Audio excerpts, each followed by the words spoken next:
clear my head. I went on the swings like I used to do with Dad. Oh, Dad, I miss you so much. I had to grab onto the chains as someone started to gently push me. Chris!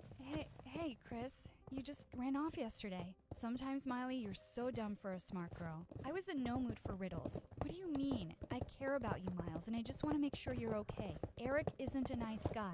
But I don't know who to trust except Eric. You do know he's just with you for the money. You're so jealous. I didn't need to stand there and listen to another person telling me what to do. When I got home, everyone was in a frenzy, and Katie was screaming. Ed's kids were dancing around shouting, "And Katie's gonna have a baby!" I wanted to go with them to the hospital, but they left me to babysit the kids. Just perfect. I knew it would be a while before everyone got back, so I asked Eric to come over. I quickly changed into something nice and cleaned up the place as much as I could. There was a knock on the door, and I rushed to open it. Chris? Why was he everywhere? What are you doing here? I wanted to apologize for this morning. Where is everyone? I told him they'd gone to the hospital with Katie. I don't know which part he thought was an invitation because he just walked straight in and started playing with the kids. They seemed to like him and did as he said. I was kind of glad he was there. Ding dong. Oh shoot, how would I explain everything? I opened the door. Eric looked charming. As we walked into the lounge, Chris and Eric just glared at each other. The tension was so thick you could cut it with a knife. Why'd you call me if he was already here? He just showed up. You could have sent him away. Anyway, I have a surprise for you.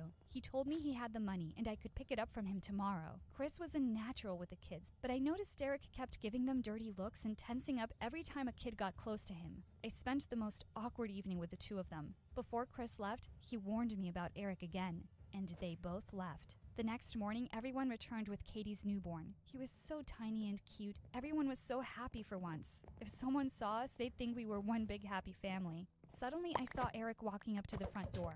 I stepped outside to meet him. "You're glowing today. Look how happy everyone is." I turned to him and said that I was thinking of sharing the money with everyone. I was shocked to see Eric suddenly get angry. "Babe, you can't be serious. Why would you give those vultures anything? You should keep it for yourself." Chris's words rang in my ear. Just then, I got a call from the hospital. My heart stopped. As I hung up, I told him Dad was awake and I needed to go. I went in and told everyone that Dad was awake. Surprisingly, they all decided to come with me. Yes, all of us. He was shocked to see everyone there. Seeing you all together again has made me realize how much I missed this. I'm sorry I hurt you, all of you. He turned to Katie and held out his hands. I had never seen Dad so emotional. It was a classic Hallmark moment. He went on to tell us how he had savings and he wanted to include everyone as his heir. Silence took over. You could probably hear a pin drop. No one objected to splitting the money between us and everyone was happy about it. I think that my dad waking up from a coma and seeing Katie's baby gave us the old feeling of being a family again. I told Dad how I'd gone to the attic and contacted Eric like he said, and that he was giving me the money tomorrow. Dad's blood pressure shot up. He said he'd found out before the coma that Eric was cheating him out of his business. Me and Ed decided to go see Eric before it was too late. He wasn't too happy to see us, but quietly handed over the money. You were only with me because of the money, weren't you? I hoped he would deny it, but he just lowered his eyes. I was heartbroken. The next day, we brought Dad home. As we entered the driveway, there he was again. Chris. Bree winked at me and said she'd help Dad inside. I ran to Chris and jumped into his arms. "What? Yeah, you were right. Now just shut up and kiss me, you fool." And we had the most magical kiss anyone can imagine. Aunt Miley is having a baby.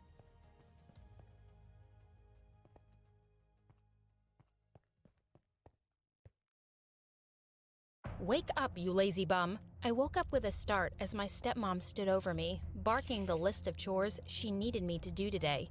But I just stared over her shoulder at a picture of my dad and me, a picture of happier times. Stepmom hadn't been so bad while Dad was around, but after he was gone, she became the stuff of every kid's nightmare. The next day, she came into my room and tossed a pile of pretty dresses on my bed. I was psyched. She hadn't bought me new clothes in years. I thanked her, but she laughed loudly.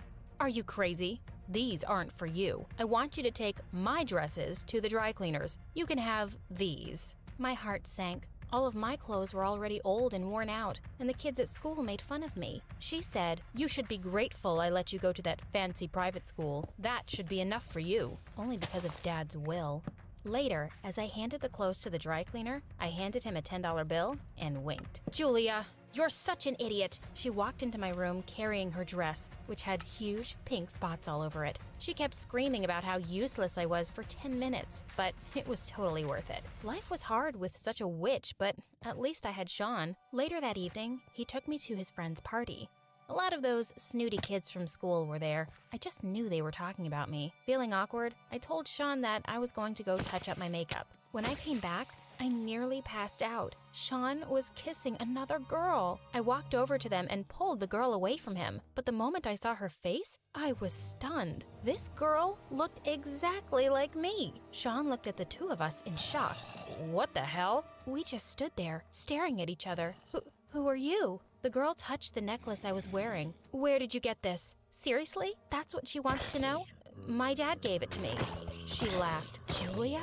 Who was she, and how did she know my name? I'm Suzanne. Didn't Dad ever tell you about me? I'm your twin. I stepped back, looking at her in disbelief. I don't have a sister, let alone a twin. She pulled down her shirt, and I gasped. She was wearing the exact same necklace as me. When our parents divorced, we were separated. My mom told me that she left you with Dad and took me with her. My head was spinning. I had the chance to meet my mom?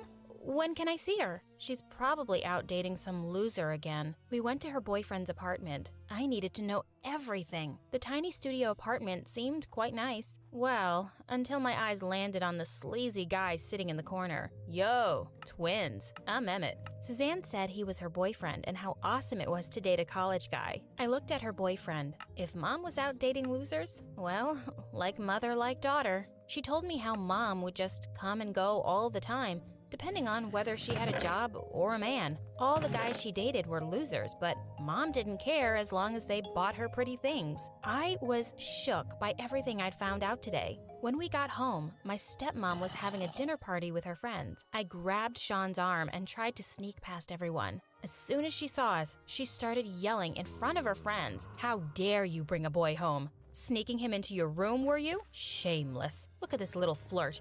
Even I don't bring men home." Sean ran out as fast as he could. A few days later, Suzanne called me. "Mom wants to meet you." I'd heard all these weird things about her from Suzanne, but I was still so excited. This was the first time I was going to meet my real mom. Whoa. Mom wasn't at all what I was expecting. She walked over to me and eyed me up and down. Why was she dressed like that? "Hey, Julia, you could really use a makeover." "What? No hugs? No, I missed you? So where have you been this whole time?" "I've been busy raising a daughter. Your dad only gave me enough money to raise one of you." And honey, it wasn't easy at all. This was not the reunion I had imagined. I needed to get some air. I ran down the stairs only to bump into Emmett. He blocked my way. "You hurtin', baby girl? Let me take care of you." He leaned in to kiss me. I thought I'd pass out because of his bad breath. "I'll give you $10 if you get away from me." He stepped back and held out his hand. Disgusted, I handed him a note from my wallet and walked past him. What a creep. A couple of days later, I came home from school to find my stepmom talking to someone. "It's been a long time, but I need you now." As soon as she noticed me walk in, she hung up and turned around. I had almost forgotten what her face looked like when she smiled. "Let's order some pizza today, darling." Darling? Was my stepmom dying? Was she finally gonna poison me with my favorite food? No, thanks. Not really hungry. I walked to my room in a daze. The next few days were crazy.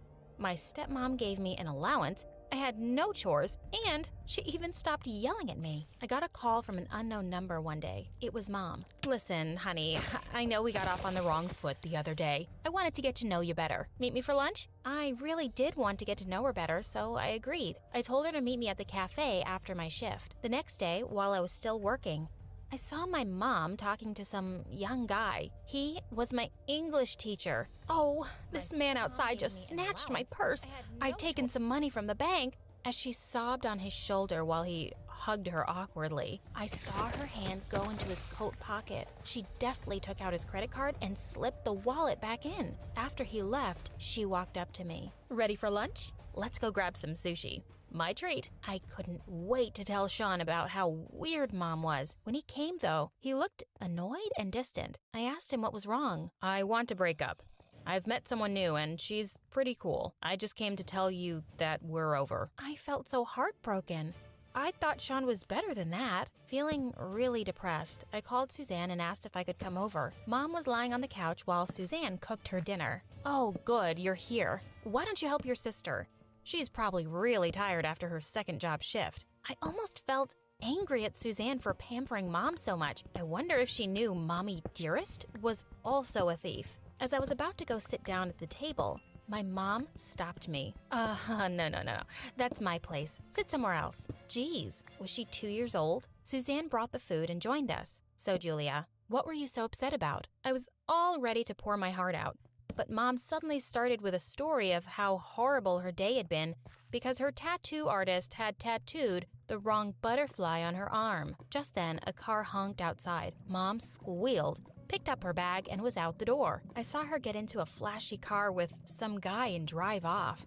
A few days later, she walked into the cafe. Buy me a coffee, why don't you? I walked to her table with her order. Where's my muffin? Suzanne never forgets. This woman was just too much. She was waiting around till the end of my shift, and I wondered what she wanted from me. She said she'd drop me at home. I'm really curious to meet this stepmom of yours. I don't think it's a good idea. Things had been so much better at home lately. I didn't want to ruin the peace. You think too much, Julia. Hurry up now. We walked into the lounge and I cleared my throat. This is my mom. I just recently found out that she and my twin sister live across town. Stepmom's reaction completely shocked me. That's marvelous, honey. I'm so happy you finally found your family. There's nothing more important. And she gave me a hug. Then she turned to my mom. Why don't you stay with us for a few days? I'm sure Julia would like to spend quality time with you. All this sickly sweet acting was killing me. And to my horror, Mom accepted it and came back with her bags within an hour. A few days later, I needed to work on a family tree project, so I decided to go through some old albums in the attic. I came across an album from Dad's college days. As I flipped through it, I suddenly stopped short. I knew Dad had met my mom in college, but why was my stepmom standing in the middle? And why had Mom and stepmom pretended not to know each other? I quickly went down. I had so many questions. I didn't see them anywhere, but I heard some low voices as I passed by my stepmom's room. I peeked in and almost passed out. My mom and my stepmom were kissing. Oh, I can't wait to go on a beach vacation with you. As soon as we get both the girls' signatures for their trust fund, we'll have to give them some kind of allowance, of course. Of course, we aren't complete monsters. We've actually reunited the sisters. Aw, and finally, we can be together. You broke my heart when you married him. He and I reconnected many years after you left him. I was lonely, but of course, I never loved him like I loved you. Well, at least by the time you married him, he was really rich. It was all a setup. I knew my stepmom was evil, but my own mom, too? The next day, I went down when stepmom called me. I wasn't surprised to see Suzanne and Mom there, too. She got up and smiled at me. Your stepmom was just telling us that we could move in here with you. Look, we even signed a contract. My stepmom walked towards me with a piece of paper. We just need everyone's signatures. Drop this stupid act, you greedy witch. My stepmom flared up. How dare you talk to me like that, you ungrateful brat? Mom tried to calm her down, but she was on a roll. I kept her in this house, I sent her to that fancy school, and spent my money on your stupid kiddie parties and designer dresses. She looked startled, as if I'd slapped her. Then she saw the piece of paper in my hand. Yes, I found this in your study. Now that Suzanne and I were about to get our trust fund at 18, you decided to have us sign it over? You evil, evil woman. I turned to my mom. And you've never cared about us. You just follow the money no matter where it comes from. You're even okay with stealing from your own kids? Suzanne listened in complete shock as I revealed their plans. Come live with me. You don't have to deal with Mom or put up with that stupid Emmett anymore. I kicked Mom and stepmom out of the house. At least give me some money for rent. Does this woman ever give up? For the first time in our lives, Suzanne and I were the cool kids. We had so many boys asking us out all the time, but my heart was set on Ryan. My friends looked down on him because he wasn't rich and was here on a scholarship. I knew how that felt, so I didn't let that stop me from dating him. He was such a babe. One day, I was sitting at the cafe when I heard, "Hey, gorgeous." I was shocked to see my ex-boyfriend, Sean. What are you doing here? I'm sorry, I was such a jerk. I've really missed you." Before I could say anything, Ryan walked over and stood in front of him. "Get away from her, you creep. Make me." I was enjoying seeing them fight over me. Me! I grabbed Ryan's hand. "Leave him alone. He's not worth it." A few days later, Suzanne decided to throw a huge party at home. She said she just started seeing someone and was excited for me to meet him. I nearly fell back at the pool when it was Sean. This guy was a piece of work. It was so annoying that Sean was always at our place. It was like Suzanne had found a replacement for Mom. He had Suzanne doing everything for him, and they were spending money like crazy. He had her hosting huge parties for his friends every weekend. He was always ordering stuff for himself online using her credit card. One day, a flashy yellow convertible sped into the driveway. To my horror, Sean and Suzanne hopped out of it. Well, what do you think? It's so pretty. Sean kissed her on the cheek, and I'll take my pretty girlfriend everywhere in it. Wow, that must have cost a fortune. Your sister and her stupid boyfriend are going to blow all your money before you know it. I know. What do I do? You have to stop it. After all, you're the one who kicked out your stepmom. Suzanne would have been stupid enough to sign it all over. And you were your dad's favorite. This is your house, really. Suzanne walked into my room later that day, looking worried. "Hey, can you call the bank and ask why my credit card isn't working?" "Oh, I already know why. I had it blocked." She looked furious. "Why the hell would you do that? I'm not gonna have you and that idiot spend all of our money on stupid things. You're so dumb. You can't even see why Sean is with you. You're just jealous because he dumped you. I see the way you look at him. Yeah, I do look at him with disgust. I don't want him to live here, and frankly, I don't want to live with you either. I'm going to talk to a lawyer, and we're going to divide the trust fund money. And after that, I want you and Sean out of here." Suzanne was acting out by ignoring me completely and not doing any of the house chores, while Sean was just sulking in some corner or the other and giving me murderous looks. I had to get rid of them both. Soon. I was getting a bit worried about Ryan because I hadn't seen him or heard from him in a few days. When the bell rang, I ran to the door hoping it was him. Instead, I found a courier boy outside. "You've been served, miss. Please sign here." I opened the letter with shaking hands and stared at it in shock. Ryan has sued me? Nothing I was reading made any sense. The letter said my dad had stolen his dad's idea for the app that had made him a millionaire. And he had proof? Immediately, I went over to Ryan's house and banged on the door. He came out, and a shiver went down my spine as he stared at me coldly. "What's the meaning of all this?" "You want to know why you live in a mansion, sweetie? Your daddy is a thief who cheated his best friend out of his idea. My dad died a broken man. He never had the courage to fight his case, but I will. I have the proof I need from your dad's study, and I'm going to strip you of every penny you own." And that's exactly what he did. He won the lawsuit, and to pay the damages, I needed all of the money Dad had left me, and I had to sell the house. And now here I was, in an apartment smaller than what that loser Emmett owned, and I had to share it with Suzanne, and we both had to work just to make rent. I felt miserable. It was the gloomiest Christmas morning, and I had woke up crying, thinking of my huge fireplace and our pretty tree. I heard the bell ring and dragged my feet to the door. There was a bright, nicely wrapped box outside. I was so excited to open it. Who could it be from? I lifted the lid and found an old, smelly shoe inside. It wasn't even a pair. I spotted an envelope and tore it open. Inside was a note and a photograph. The note read, "Merry Christmas, from our family to yours." I almost dropped the photo in shock. It was Mom and Stepmom and Ryan and another girl next to them. She looked just like me and Suzanne, and she was wearing the same necklace. We stared at each other, stunned. What could this possibly mean? Surprise! Jess, my fun-loving twin sister. Why couldn't she let me study? I said, "I have exams, Jess. I don't have time for this." She said, "It wouldn't hurt to have a little fun. Some of us actually have to study to get scholarships and don't have Daddy to pay for everything." "Oh, you think my life is so easy? Try walking a mile in my shoes, why don't you?" How hard could her life be? She has everything. She lived with our rich dad and his wife, while I lived with our mom. I had to work an entire summer to buy a bike and shopped at the thrift store. I said, "You know what? I think I'd like to walk in your Prada shoes very much. Hi, I'm Erica. I have a twin who is prettier, more popular, and richer than me. Or so I thought before we switched places. Here's my story. The next day, Jessica told Mom that she was taking me out for a birthday treat and dragged me to the salon. She got my hair dyed just like hers. I was kinda loving the blonde. When we got home, Mom gasped. She couldn't tell us apart. Mission accomplished. As the limo pulled up outside the house to take me to my new life, I grabbed all the stuff I needed from my room and kissed Mom goodbye. She gasped and hugged me tight. She said, "This is the first time you've kissed me in years." Rookie mistake. I finally got into the limo and drove towards my new place. My jaw dropped when I saw my dad's huge mansion. My whole house could fit in the yard. The butler welcomed me. Fancy. I was nervous about talking to Dad. I hadn't seen him in 10 years. But the butler told me he was away on a business trip. Only Madam was home.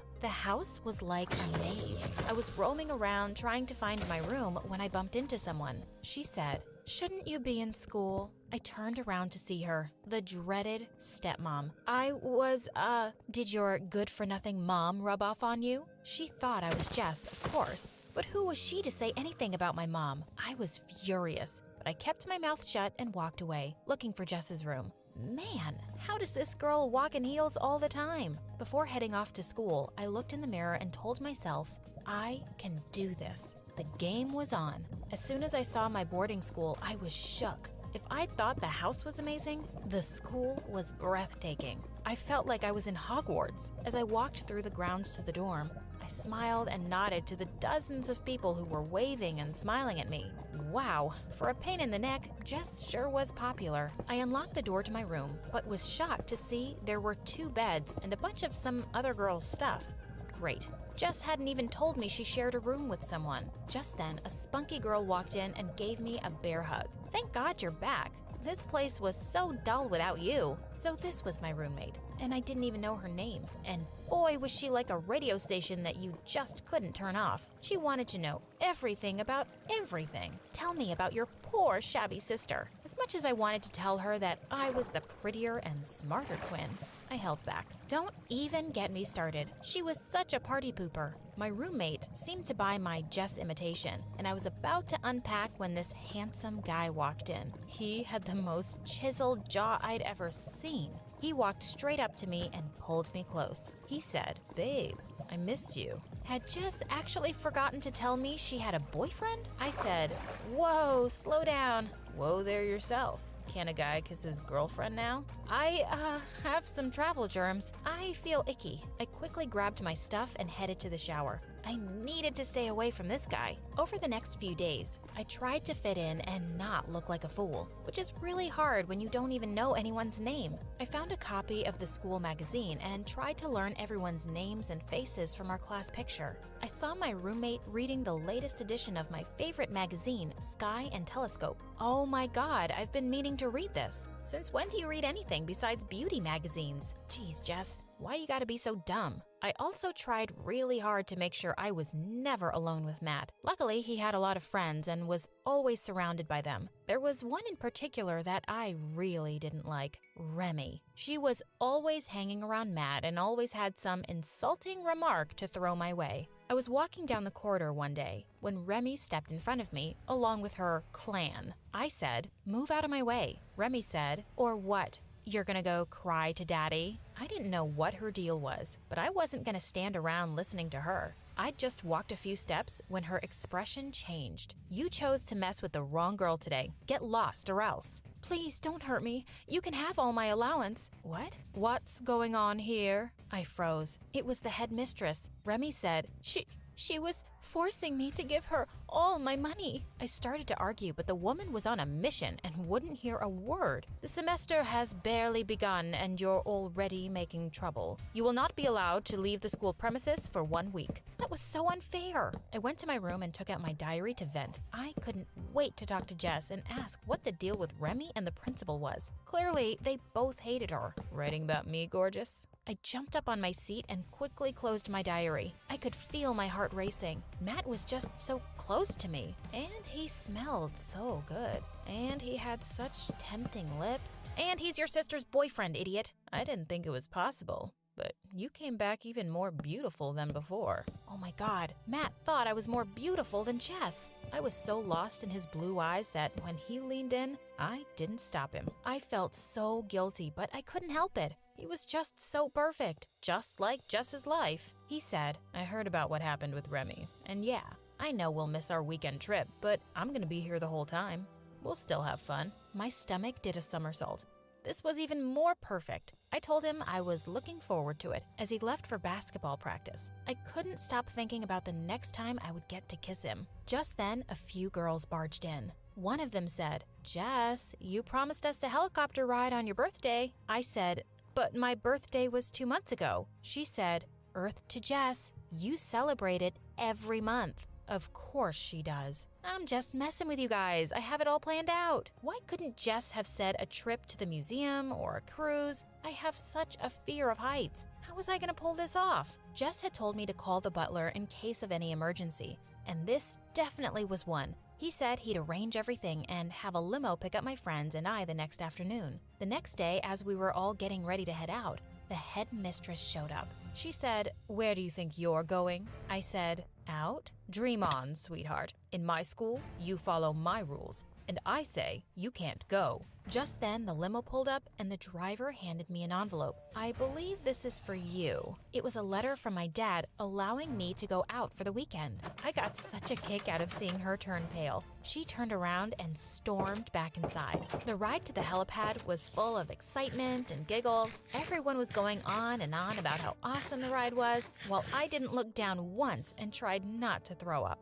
After the helicopter ride, I treated the girls to a fancy dinner at the hottest new restaurant in town. Whoever said money couldn't buy happiness didn't know where to shop. It was the least Daddy Dearest could do for me. When I got back, Matt was waiting for me. My heart skipped a beat whenever I saw him. "There's my favorite girl. I miss you when you're not around." He said he had promised me a fun weekend, and he was a man of his word. He led me up to the rooftop, and I was speechless when I saw everything he'd arranged. This could not have been more perfect. Oh boy, I was in trouble. He spun me around and said he had a surprise for me. I gasped when I saw the necklace he'd put around my neck. It had our initials on it.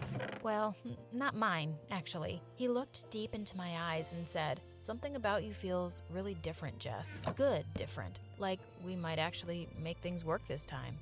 What was he talking about? He was about to kiss me when someone totally ruined the moment.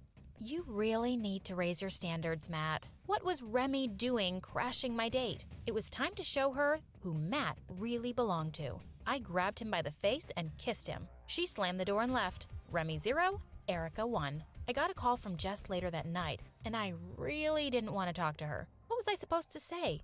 "Hey sis, kissed your hunky boyfriend twice." Reluctantly, I went to the phone booth. She said, "How's it going, sista?" I gave some vague answers and asked her instead about how badly she'd been messing up my grades. "I'm not as dumb as you think I am, twit." I said, "Well, your reputation here says otherwise. Also, what's the deal with Remy and the principal?" "Oh, Remy's just jealous. And don't get me started on that crazy woman. She just hates everyone. But we're smart and always find a way to have fun." Time's up, princess. I turned around to see the crazy woman standing behind me. I cut the call and walked away, leaving the receiver hanging. She wasn't the boss of me. The next morning, Remy barged into my room without even knocking. How dare she? "What do you think you're still doing in bed? I need you down at the lacrosse field, now." And with that, she just walked out. I said to my roommate, "Is she crazy? What is she even talking about?" Jess, the lacrosse match? You play for the team, remember? Did you hit your head last night?" Oh my God. I talked to Jess last night and she couldn't be bothered to tell me? I'd never played a sport in my life. How was I supposed to fake this? I made my way to the sports field to see Remy barking orders at the whole team. Of course she's the captain. Suddenly, I felt Matt pull me in and kiss me on the cheek. He said, "Right on time to cheer my star player on. Break a leg." That might actually happen. No amount of luck was going to get me through this. I was terrified out on the field. I really had no idea what I was supposed to be doing. Remy looked like she was about to kill me. Just then, a girl bumped into me out of nowhere and I fell face forward on the ground. There was a timeout and I was carried off the field. "Hey, you okay, babe?" "What's going on with you today?" I told everyone I was just having an off day and I'd like to sit this one out. Luckily, with me out of the game, we actually won. I said, "Woohoo! Let's party Jess style." I had to throw the party of my life to make everyone forget about this horrible morning. There were so many cute guys at the party, but I only had eyes for Matt. He was hanging out with his teammates, and when he smiled at me, I felt weak in the knees. I saw Remy walk up to him and put her hand on his arm. Why was she touching my boyfriend? Okay, not mine, Jess's. She was all over him, and I saw him shrugging her hand off his arm more gently. But man, she was persistent. But I did something stupid because I was super angry. I grabbed one of the jocks and started dancing with him. I looked over to see if Matt was looking at me. Instead, I saw Remy giving me an evil smile. She whispered something in his ear and moved aside. He looked at me for a minute, his eyes full of anger, and then he stormed out. Well, I wanted to make him a bit jealous, but I hadn't expected that. I turned to my roommate. Why'd Matt leave like that when he saw me dancing with that guy? He was just dancing with Remy. Well, if you dance with a guy he caught you making out with last summer, what else do you expect? What? Jess, you moron. I rushed out to him. Matt, give me a chance to explain, he said. There's nothing to explain. I thought you'd change, but I was wrong. You're the same selfish person. We're done. How I wanted to wrap my arms around him and tell him I was different, but I just stood there watching my McDreamy walk away. The next day, I couldn't bring myself to get out of bed or eat anything. I was heartbroken. Some of the girls came by and were begging me to take them shopping. Were they blind? How can you guys be so insensitive? My boyfriend just broke up with me. With a whatever, they just filed out of my room. I realized the girls didn't care about Jess at all and were only using her for her money. Everyone was so fake in this place. For the first time, I felt sorry for her. Thanks to Remy, I had no permission to go out and no boyfriend to spend time with. Matt was still avoiding me and it broke my heart. I spent any free time moping around my room and watching this awesome YouTube channel, My Story Animated. My roommate had introduced it to me, and I was hooked. As the mids drew near, I started studying harder. Maybe I'd get just good grades for a change. The day before the first exam, I heard loud noises outside. Just as I was about to go check, someone barged into my room. I was surprised to see the headmistress. What now? She said, "Search her room. I know it's here. Only someone as rotten as her would do something so despicable." She screamed at me that Remy's diamond necklace, which was a family heirloom, had gone missing and all the rooms were being searched. Knock yourself out. You're not finding anything here. But 2 minutes later, my jaw dropped when I saw the headmistress pull the necklace out of my jewelry box. That weasel. I knew it. You think you're too good for this school? We'll see about that. I rang up Jess and cried because I was dreading about what would happen the next day. And sure enough, first thing in the morning, I was told my parents were here and I had to go to the principal's office. I was seeing my dad for the first time in years, and he looked really disappointed. My stepmom, however, had such a smug look. I tried to explain that I had no idea how the necklace ended up in my room. Despite all my pleading, I was suspended from school. My dad didn't even defend me and said that this should teach me a lesson this time. As I walked to the car, I saw Matt watching me leave, looking disappointed. This is not how I'd wanted to meet Dad. Just as we were about to get in the car, I saw Matt running towards us. He said, "Stop. Wait, Matt? I just heard Remy talking to her friends about how she planted the necklace in your room so that the brat would finally be out of the picture." I knew it. My dad said, "I was having a really hard time believing my Jess would steal anything." Jess very suddenly walked in. Matt said, "What the?" Dad said, "Erica, what are you doing here?" Jessica said, "No, Dad, I'm Jess. Erica has been taking my place for the past month. We switched." Dad pulled me in for a hug. I'd waited 10 years for this. He said he'd realized how wrong he had been to leave me out of his life and was really sorry. Jessica said, "Yeah, and Dad, Erica's a genius, and she works so hard. It's been really tough being her all these weeks. She really deserves to go to a good college." "How about we start with getting you both through high school?" my dad said. Matt then said, "Hold on a sec. Who have I been seeing for the past month?" We turned around to look at a completely baffled Matt. Jess said, "Hey, Maddie, that would be my sister Erica. I've kind of found someone else. You know how things were when I left." I took Matt's hands in mine. "Matt, you were right. I was different. I am different. I fell in love with you the first time I saw you a month ago, and I would never choose anyone over you." He just stood there and turned to walk away, but then he grabbed me by the hand and pulled me in for the most magical kiss ever. Get a room, you two.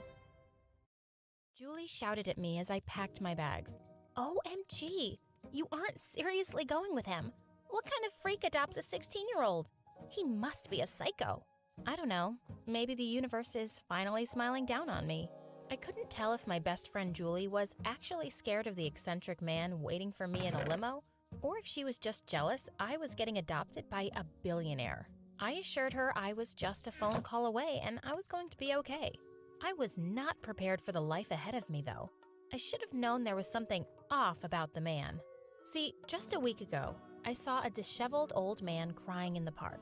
All I did was ask him if he was okay, and he gave me a huge hug. I thought he was homeless, so I offered him a chocolate bar from my purse. He ate it so messily, I thought he hadn't eaten in days. He insisted he would make it up to me. I told him not to worry about it. The very next day at school, one of my classmates started shouting at us to look out the window. There was a huge banner. It said, "To the girl who gave some chocolate to the homeless-looking man in the park yesterday, please call this number as soon as possible." All of my classmates were asking questions. I was going to call the number myself after school, but my principal called me into the office a few minutes later. There, waiting in the chair, was the man from the day before. He wanted to thank me for everything and didn't know how else to find me. You could have tried Facebook. Sorry, I don't know how to use that. I don't know what I was thinking, but I agreed to let him take me out as a thank you for the chocolate bar. I agreed to meet him outside of the orphanage after school. For sure, I did not expect a limo to pick me up. Well, here we are a week later, and I'm driving to our mansion. It was bigger than I ever could have imagined. Mr. Conrad gave me a tour of the whole house. It was as eccentric as he was. There were a few indoor gardens, a shark tank, and my room had a tree in it. That was probably my most normal day at the mansion.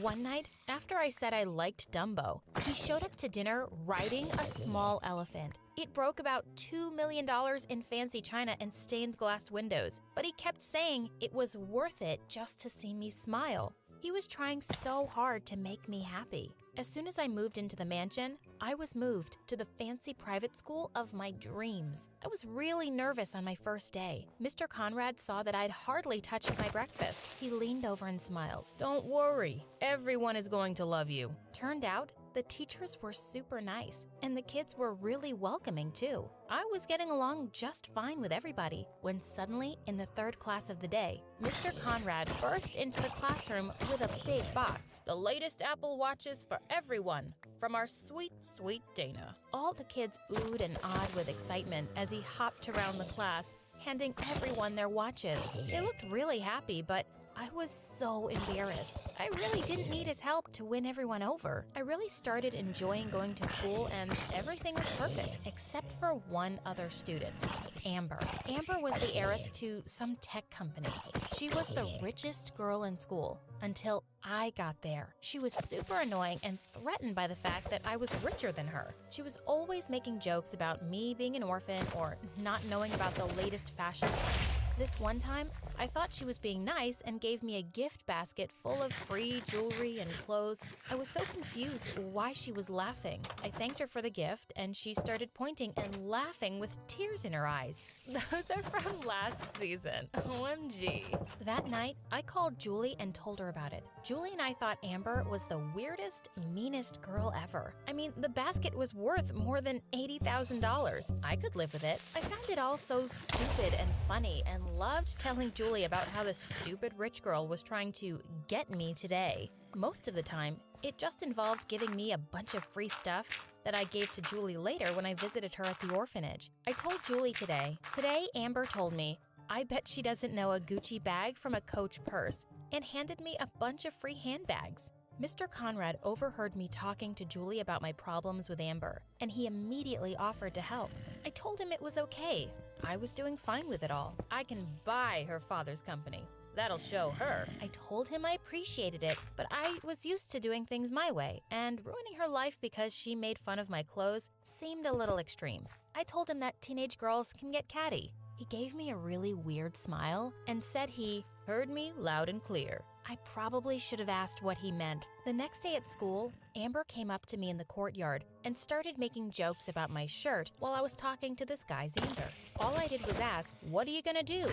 Give me free clothes? That'll show me." Xander and I laughed and Amber got very red in the face. Amber asked him why he was hanging out with a loser like me and how he could have a real girl like her. Before I could say a word to her, I heard something I'd never heard before in my entire life. Amber screamed and ran, and I dropped my book and fell over. Xander went running in the opposite direction. It was Mr. Conrad and a tiger. Everyone was staring at us with a mix of horror and confusion. He laughed and said, "Get it? Because girls are catty? Where did you even get that?"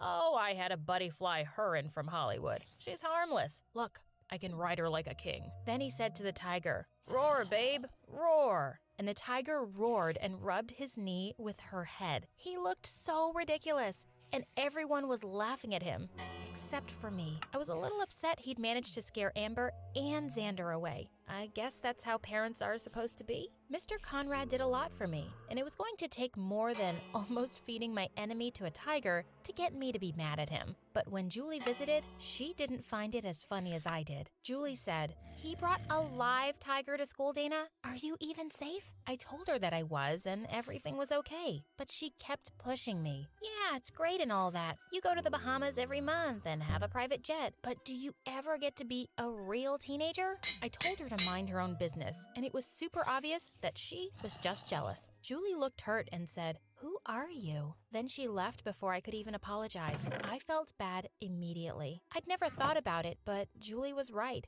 At my old school, I always had friends. I had plans every weekend and was constantly asked out on dates. At my new school, it seemed like everyone avoided me now. Mr. Conrad had made me an outcast, but I assured her he was just doing normal rich dad things. Deep down, I knew though, he took it to some incredible extremes. One night, I'd stayed up really late doing homework and went to school feeling like a zombie. I was really tired and my limo driver was late, so this guy from school offered to drop me home. Boy, I would have said no if I knew what was waiting for us at the gates. Mr. Conrad saw us and yelled, "Who are you? And what are you doing with my daughter?" He pulled a bunch of crazy-looking interrogation tools out of his briefcase. I managed to pry him away long enough to explain that I was just tired and a boy from class had offered me a ride home. He went from treating the boy like a criminal to treating me like a hospital patient. He whipped out a flashlight and asked me to follow his finger and if I was dizzy and if I thought someone had poisoned me.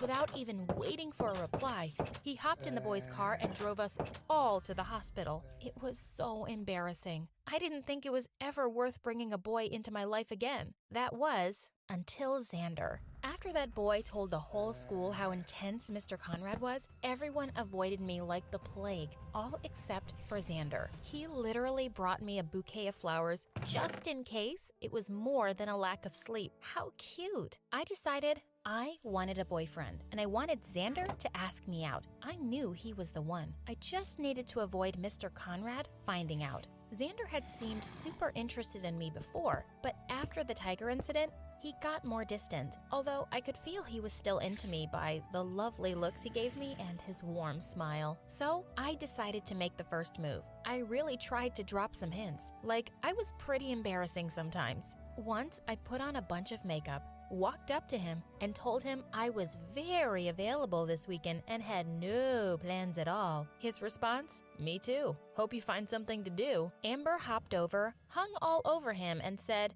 "Hey Xander, look how desperate she is for a date with you."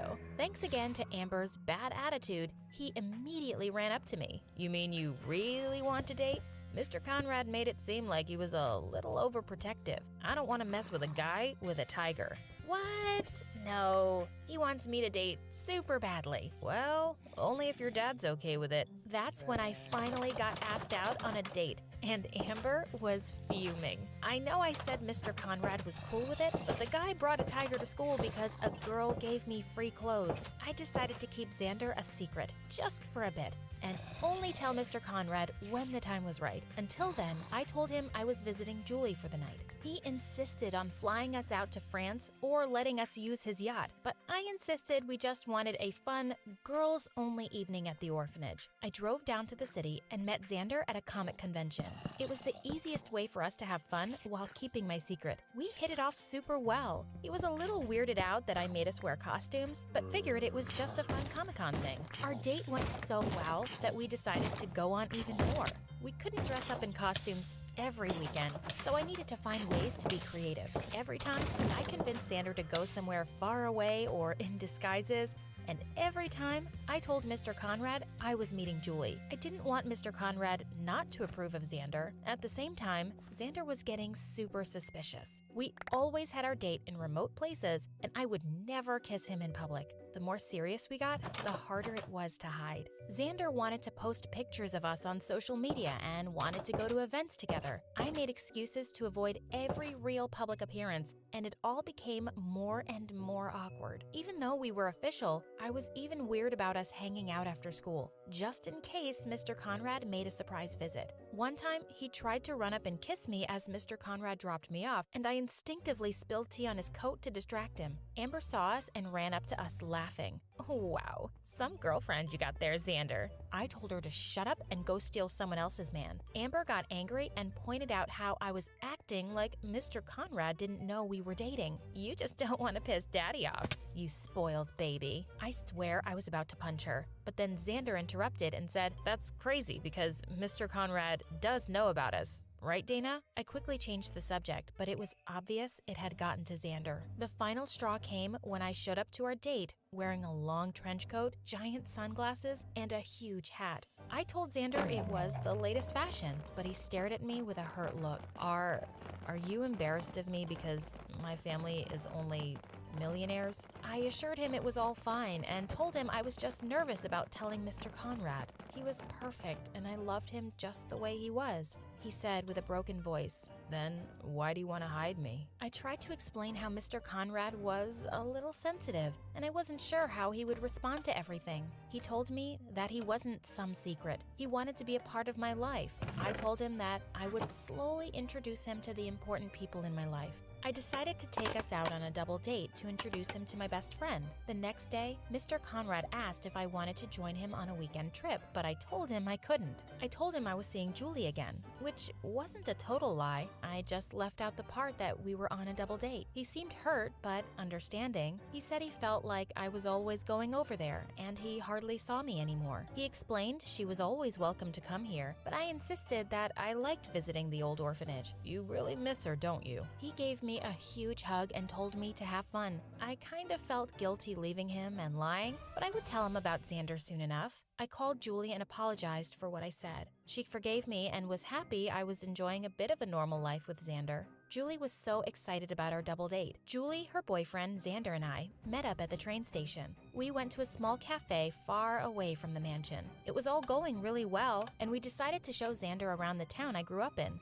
Everything was going perfectly fine until we decided to take a walk in the park. Wow, is this like a special festival or something?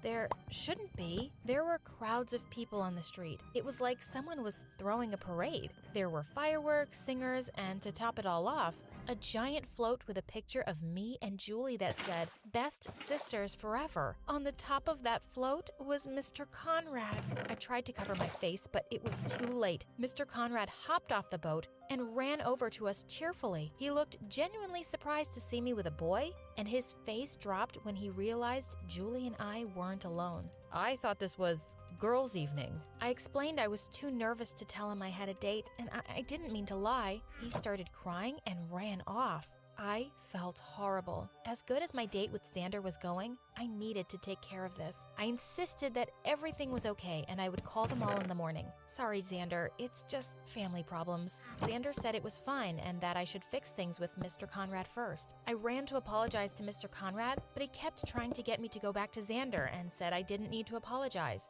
"But I lied to you and now you're crying." "It's not you, it's me. If I don't need to apologize, then what's the problem?" He explained he was just so happy to see me pursuing love and happiness. He said he was too busy working and never had kids, and by the time he realized he wanted them, he was too old. He explained that he didn't want to die alone, and the world smiled on him when I came into his life. He wanted to give me everything he had and more. Why did you come here anyway? I figured you missed Julie so much, it made sense to adopt her too. My offer still stands if you want. That week, our mansion got a little more crowded. We had a party, and Mr. Conrad brought 2 golden statues of me and Julie hugging each other and put them on our outdoor water fountain.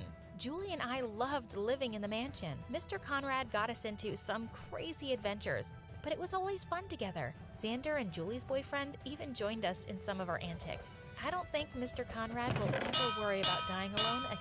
I don't think the mansion is ever empty. Move it, weirdo!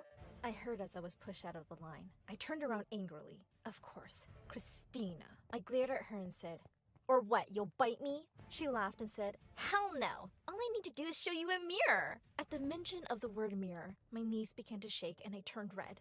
I hated my weird condition. I was horribly, horribly terrified of mirrors.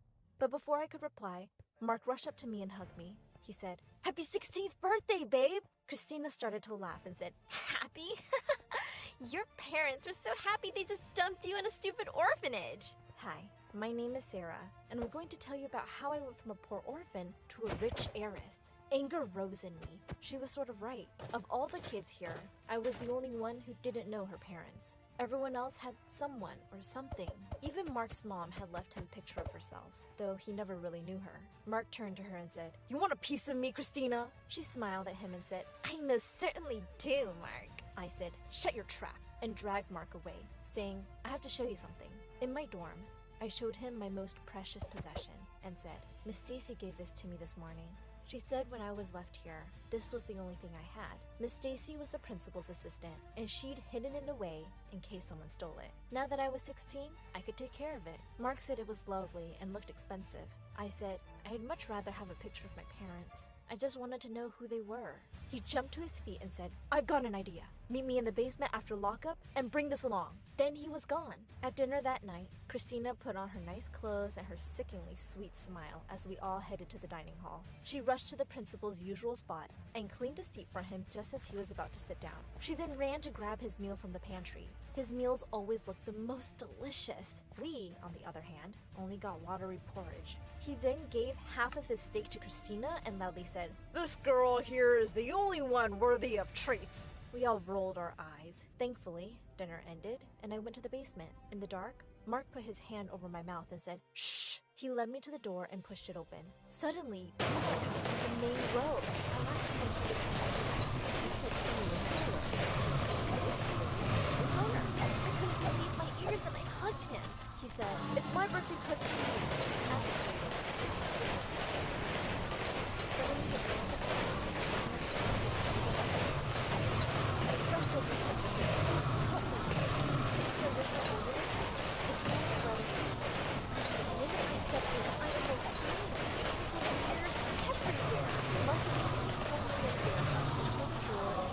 Then he held my hand and said, "Here, babe, I'll look after you."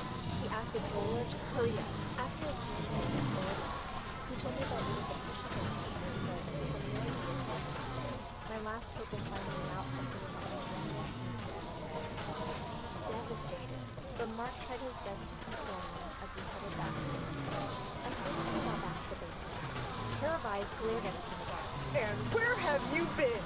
But just as I was about to speak, I heard another voice mocking us, and I knew immediately why the principal was in the basement. "Christina," she said.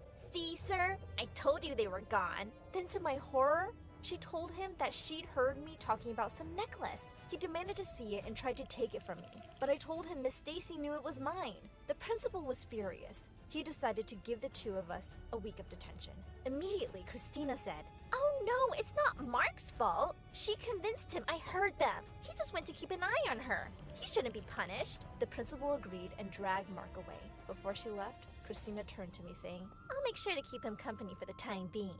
The next morning, as I waited for Miss Stacy in her office to be assigned my punishment, I could hear voices from the principal's office. He was saying, "Don't worry, my friend. This land is as good as yours. I'll make sure that the old bat sells it to you. Just remember me when you build your hotel." I was shocked. They were selling the orphanage? Just then, Miss Stacy came in and said, "Could you sort these, dear?" But the very first envelope I picked up made me super curious.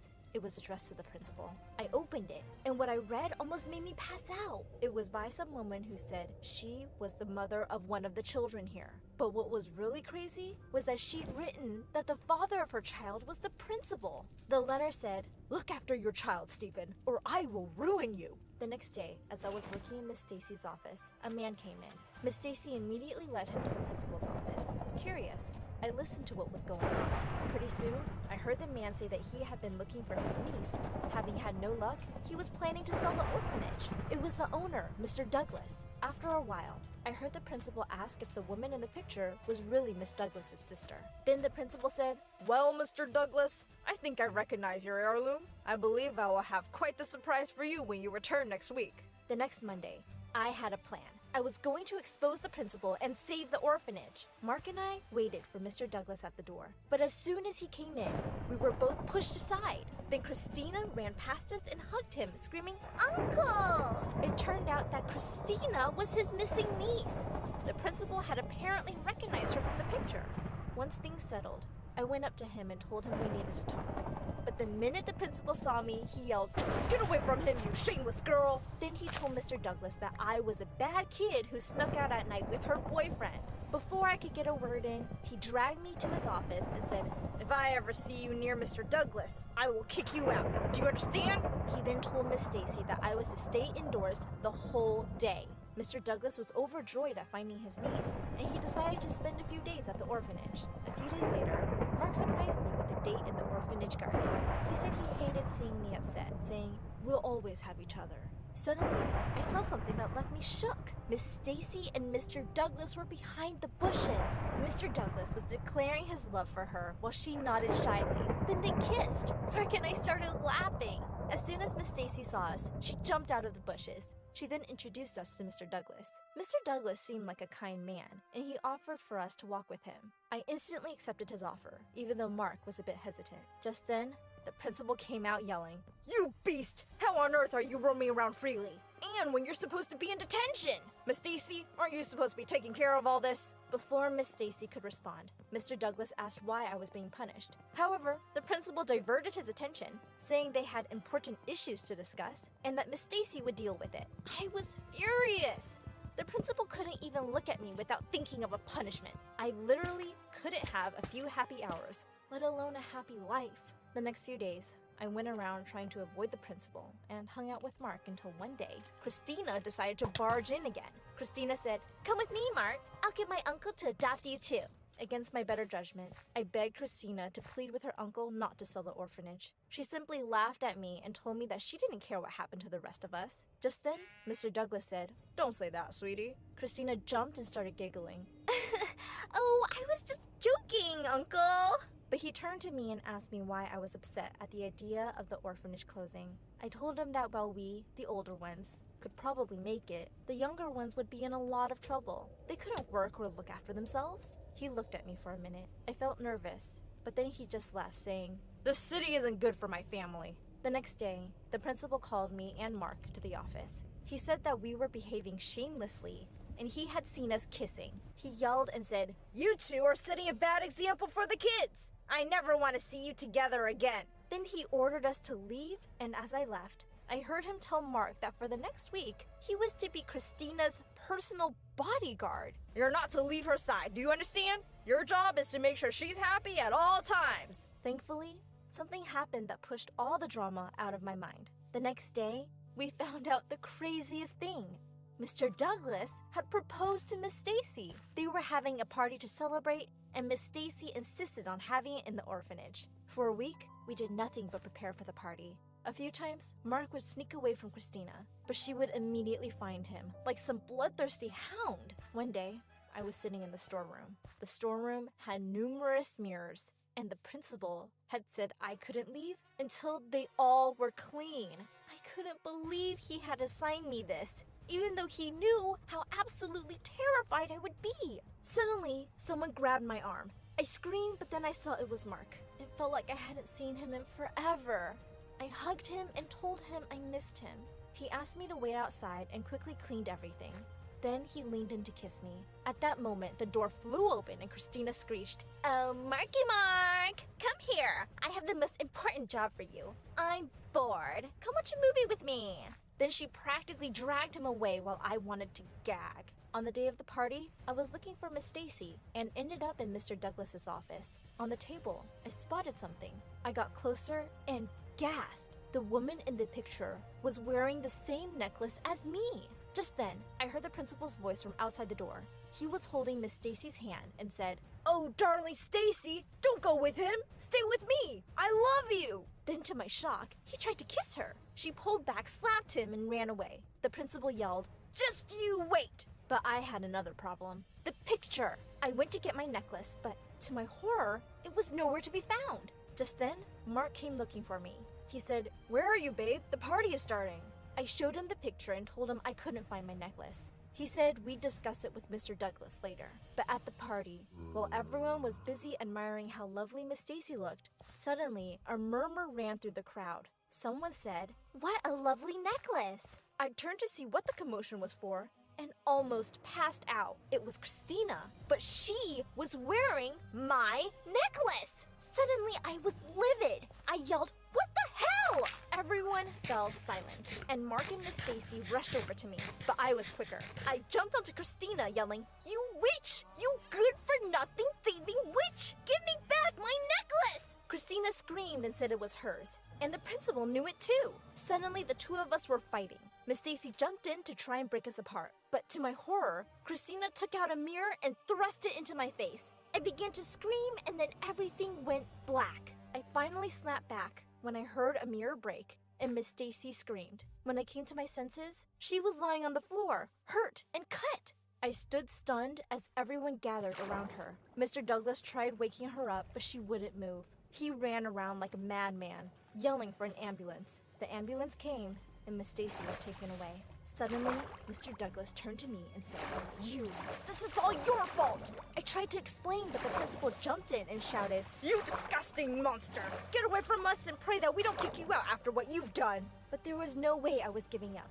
"Not after this!" I screamed. "That necklace is mine, and you know it! I saw that picture. That woman was wearing it too. Who is she?" But to my utter shock, the principal said I was a liar, and he had never seen me with the necklace. Then he took Mr. Douglas away, saying, "She has a history of violence, sir." The two left, and Christina followed, crying. For the next 2 weeks, everyone was gloomy and silent. There had been no news about Miss Stacy, except that she still wasn't awake. The doctors had apparently told Mr. Douglas that Miss Stacy had lost a lot of blood and also had some heart problems, possibly due to the stress of our fight, and that he should prepare for the worst. But he was acting like a madman. Every morning he left and would only come back at night. I mostly stayed in my room, and Mark was forbidden from seeing me. The last thing he had said was the woman in the picture was Mr. Douglas's sister. The necklace was hers. That meant Mr. Douglas was my uncle, but he hated me. One day, he came back when I was working in the garden. The minute I saw him, I ran over to him to apologize.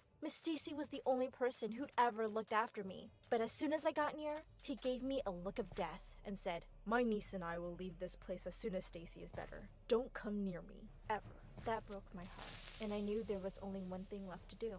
The next morning, I slid a note of apology under Mr. Douglas's door and left the orphanage forever. I got onto a bus and went to the next town over, where I worked in a local McDonald's. Even though I missed Mark, I tried to date another guy. Mark would be better off if he dated Christina. I moved into a shelter. Months went by, and then one day, when I got back from work, I almost fainted. At the door sat Mark. The minute he saw me, he ran over to me and dragged me with him. I protested, but he didn't reply. When he finally stopped, I was stunned to see who else was waiting for me. Miss Stacy! They told me Mr. Douglas and Christina were set to leave the next day. I told them, I don't care. He hates me. But they told me I had to try one last time, especially now that Miss Stacy was there to tell him the necklace was mine. We rushed back only to find the entire orphanage in an uproar. A woman was outside yelling at the principal.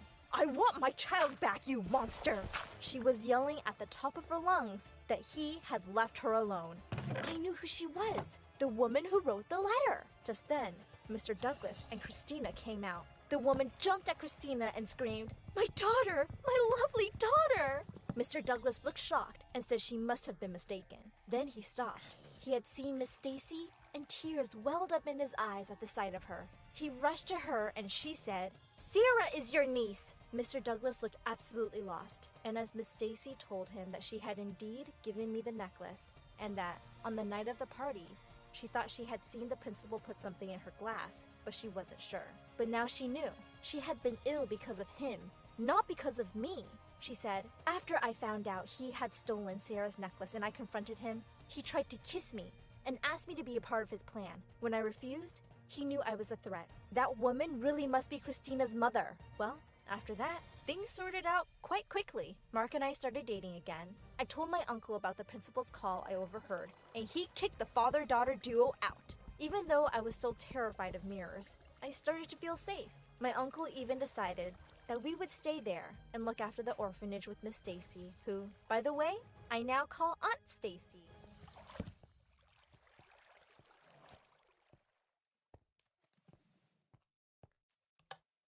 Today, beautiful people, I am showing you 25 of the most secret houses in Minecraft. This looks so normal, you would never guess that there's a secret house underneath here. But if you go up to this blue flower and break it, and then you go up here to this tree, chop down a couple of pieces of wood, put down a fabulous crafting table, then we're gonna make a campfire, and we're gonna place this campfire directly where the blue flower was. And that's because this house is so secret, the only way to reveal it is by melting the snow that is covering it up. There we go, look at this.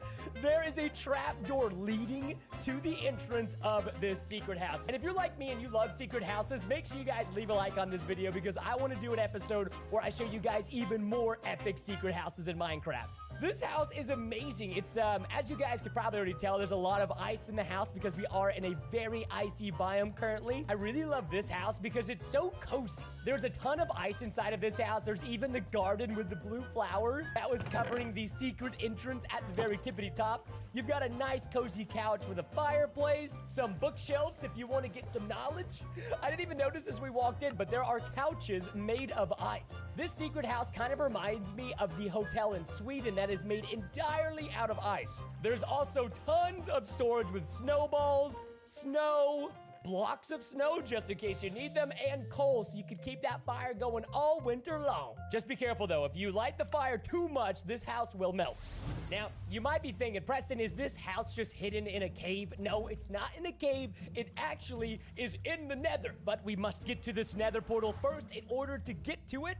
I don't know about you guys, but I love nether bases. I think they're really, really cool and unique. Once you see these 2 red mushrooms, you break this block of glowstone. Then we have to go and get a bucket of lava and 5 mushrooms. It sounds weird, but I promise it works, okay? By the way, you cannot use brown mushrooms. No, you have to use only red mushrooms. Place down the lava bucket and put 5 mushrooms in here, okay? 1, 2, 3, 4, 5. Check it out, baby! Secret entrance opens up, leading you to this incredible nether house. We've got armor stands over here, lanterns, wither roses, decent-sized nether wart farm, because everybody in the nether needs those. Okay, you gotta be careful about the wither roses. I take a lot of damage to them, and they are not too polite. Also, a bunch of chest with tons of nether core, nether stars, nether bricks. I mean, we got all kinds of things inside of the secret nether house. Even a giant, I don't even think this is a cave. This is like a California cave. It's huge. My favorite thing about this house is there is a farm just for these cute little guys. No nether house is complete without a cute magma farm. I almost forgot about this secret house. But do you see this right here?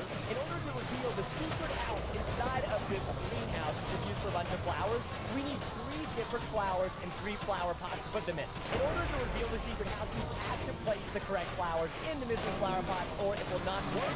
But check it out. Once you do all that, a secret passageway opens up beneath the house, revealing the secret house. Once again, a huge California king bed. Look at this massive automated wheat farm. Beautiful. That's beautiful. Come to me, wheat. Yes. Literally, we have an infinite supply of food down here. I need you guys in the comments. Let me know which of these secret houses is your all-time favorite. If you love music, this secret house is literally made for you. This is a giant piano that is not very secret, but it will reveal a secret house if you play a specific melody on the piano. While we are climbing this house to our secret piano house, in order to show you amazing viewers the secret melody to this piano house, I need you to take the device you're watching this video on, turn it like this, make the red subscribe button gray, enable those bell notifications, make sure they are all on. Now that you've done that, I can show you the secret melody. I probably should put my headphones on for this one. Here is the secret melody. You guys know I love parkour, so what I do is I only jump on the black piano keys. I jump on all of them because it's really difficult. This is a quad jump piano key. Not a lot of people can do this. Oh, and not even I make it all the time, but thankfully we did that time. Once you've done that, it will open. Oh, did you see it? There it is. Oh, yeah, where's that? There it is. Oh, man, I forgot about how cool this secret house looks. To me, it's like a very modern, sleek house. You've got a giant TV entertainment center inside of here. Luxurious obsidian cabinets, even an extra set of black and white leather gear. The bed is not as luxurious as the other houses I have shown off to you guys, but it does come with a giant secret vault containing all of the music discs inside of Minecraft and tons of note blocks. I don't know why, but I really like the black and white color scheme, especially the flowers. I might have to say, of all the houses we've seen so far, this might be my favorite. But we still have so many other houses to look at, so don't go anywhere. Now, everybody said this next secret house is impossible, but I did it anyway. This secret house is under the void inside of Minecraft. Once you find this red sand hidden inside of the giant desert, you can start by digging straight down, and you kind of got to go for a little bit, obviously, because, guys, it's a secret house. We can't make it easy to get to. Now that we are all the way down, check this out. There is a large hole with the void right in front of us. This is the dangerous part. We have to jump inside of the void, drink a potion of levitation. Before we start dying to the void, there's a hole somewhere down here where we could get to the secret base. Is this it? Wait a second. I think I see it. Oh, yup, this is definitely it, ladies and gentlemen. And just 15 seconds left of a levitation to spare. I know I said the last house is my favorite, but I love the fact that we're really almost underneath the void right now inside of this house. There's almost nobody that can find you here, which a lot of people find very peaceful. There's once again the giant bed inside of the bedroom. It has a little bit of a maze design. You've got double in chests, tons of chests for storage, extra chainmail, which I am totally going to steal right now. Don't tell anybody. I love it. And of course, we have all these different mob grinders, from creepers to, if you go over here, we have zombie pigmen. And at the very edge over here, we even have zombies that we can grind. Did we get anything good? No? Okay, we only got, we got an iron shovel. I'll take that. This bathroom is not very private. We have guests over. You might not want to use it. It's kind of in the open. Most people think that this is an abandoned bunker in Minecraft, but it is not. You just need to complete some redstone circuits in order to reveal this epic, beautiful house that lasts in the moon. Just like the person, we all have beautiful souls that we get to go on. I Preston, stop being grippy with that thing. Do that, gummit. This is an unbreakable for no matter how many times you try to break it, it just won't break. And that brings us to the collection of the hidden redstone inside of this bunker that we need to collect in order to make it long enough to reach this iron door. I love secret houses in Minecraft. I don't know why they are so much fun to make. I hope you guys enjoy watching secret house videos as much as I enjoy making them, because personally, they're some of my favorite videos of all time to make. So don't forget, if you guys are enjoying this, hit that like button down below if you want to see more of these awesome secret house videos. However, there is a small problem, because we do need to complete parkour. As you've noticed, our redstone signal is not strong enough to reach all the way to this iron door, and that is where this house comes in. We get it. There is some very sneaky parkour, and if you fail, you will die. So not a lot of people like to go here. You gotta grab the redstone repeater, and then you have to do all the parkour to get all the way back out. And I think, you know what, I was thinking about trying to make this jump. It's not possible. How about we just play this one safe? Open up the sulfur box. Oh my gosh, I almost missed it. There we go. Where's the redstone? Okay, I forgot which way to place the redstone repeater. Do not laugh at me. Hey, there we go. We actually did it right for once. The secret redstone house has been unveiled. Just in case you want to keep your friends friends busy. You've got the infinite roller coaster right here as soon as you walk into the living area. And if you get off your roller coaster, you have the master bedroom right here in front of you with a lot of glass furnaces and for some reason missing iron. Somebody bought this house maybe in my iron. Anyway, moving on. Everything inside of here is redstone powered. This right here is a brain swapping machine, and it works. Okay, I'm not kidding. I've used it many times before. I would not recommend using it though because it takes a week to recharge before you can swap brains back to somebody. Then you got your regular chest over here. I think this is an item holder. I don't remember. If you put anything into this item hopper, it will separate into the chest on the left and the right-hand side of this secret house. It's a little bit small in some packs, but I still really like it. For all the viewers out there who have a massive sweet tooth, including myself, this is the Cakewalk secret house. Yeah, we are standing currently on a lot of sugar and frosting. And to get inside of this secret house, it's actually way too easy. All you have to do is make a cake. I'm not kidding, just make a cake. I forgot to mention this. There's a giant cake pedestal surrounded, missing one of the cakes we're about to place down. I probably should make this entrance a little bit less obvious. I feel like if anybody sees this, they're gonna be like, maybe I should close this down too. Hopefully they do not do that. Once you have your fabulous cake that you decorated and baked, place it down here, right-click it, and you will be teleported into the secret Candyland cake house.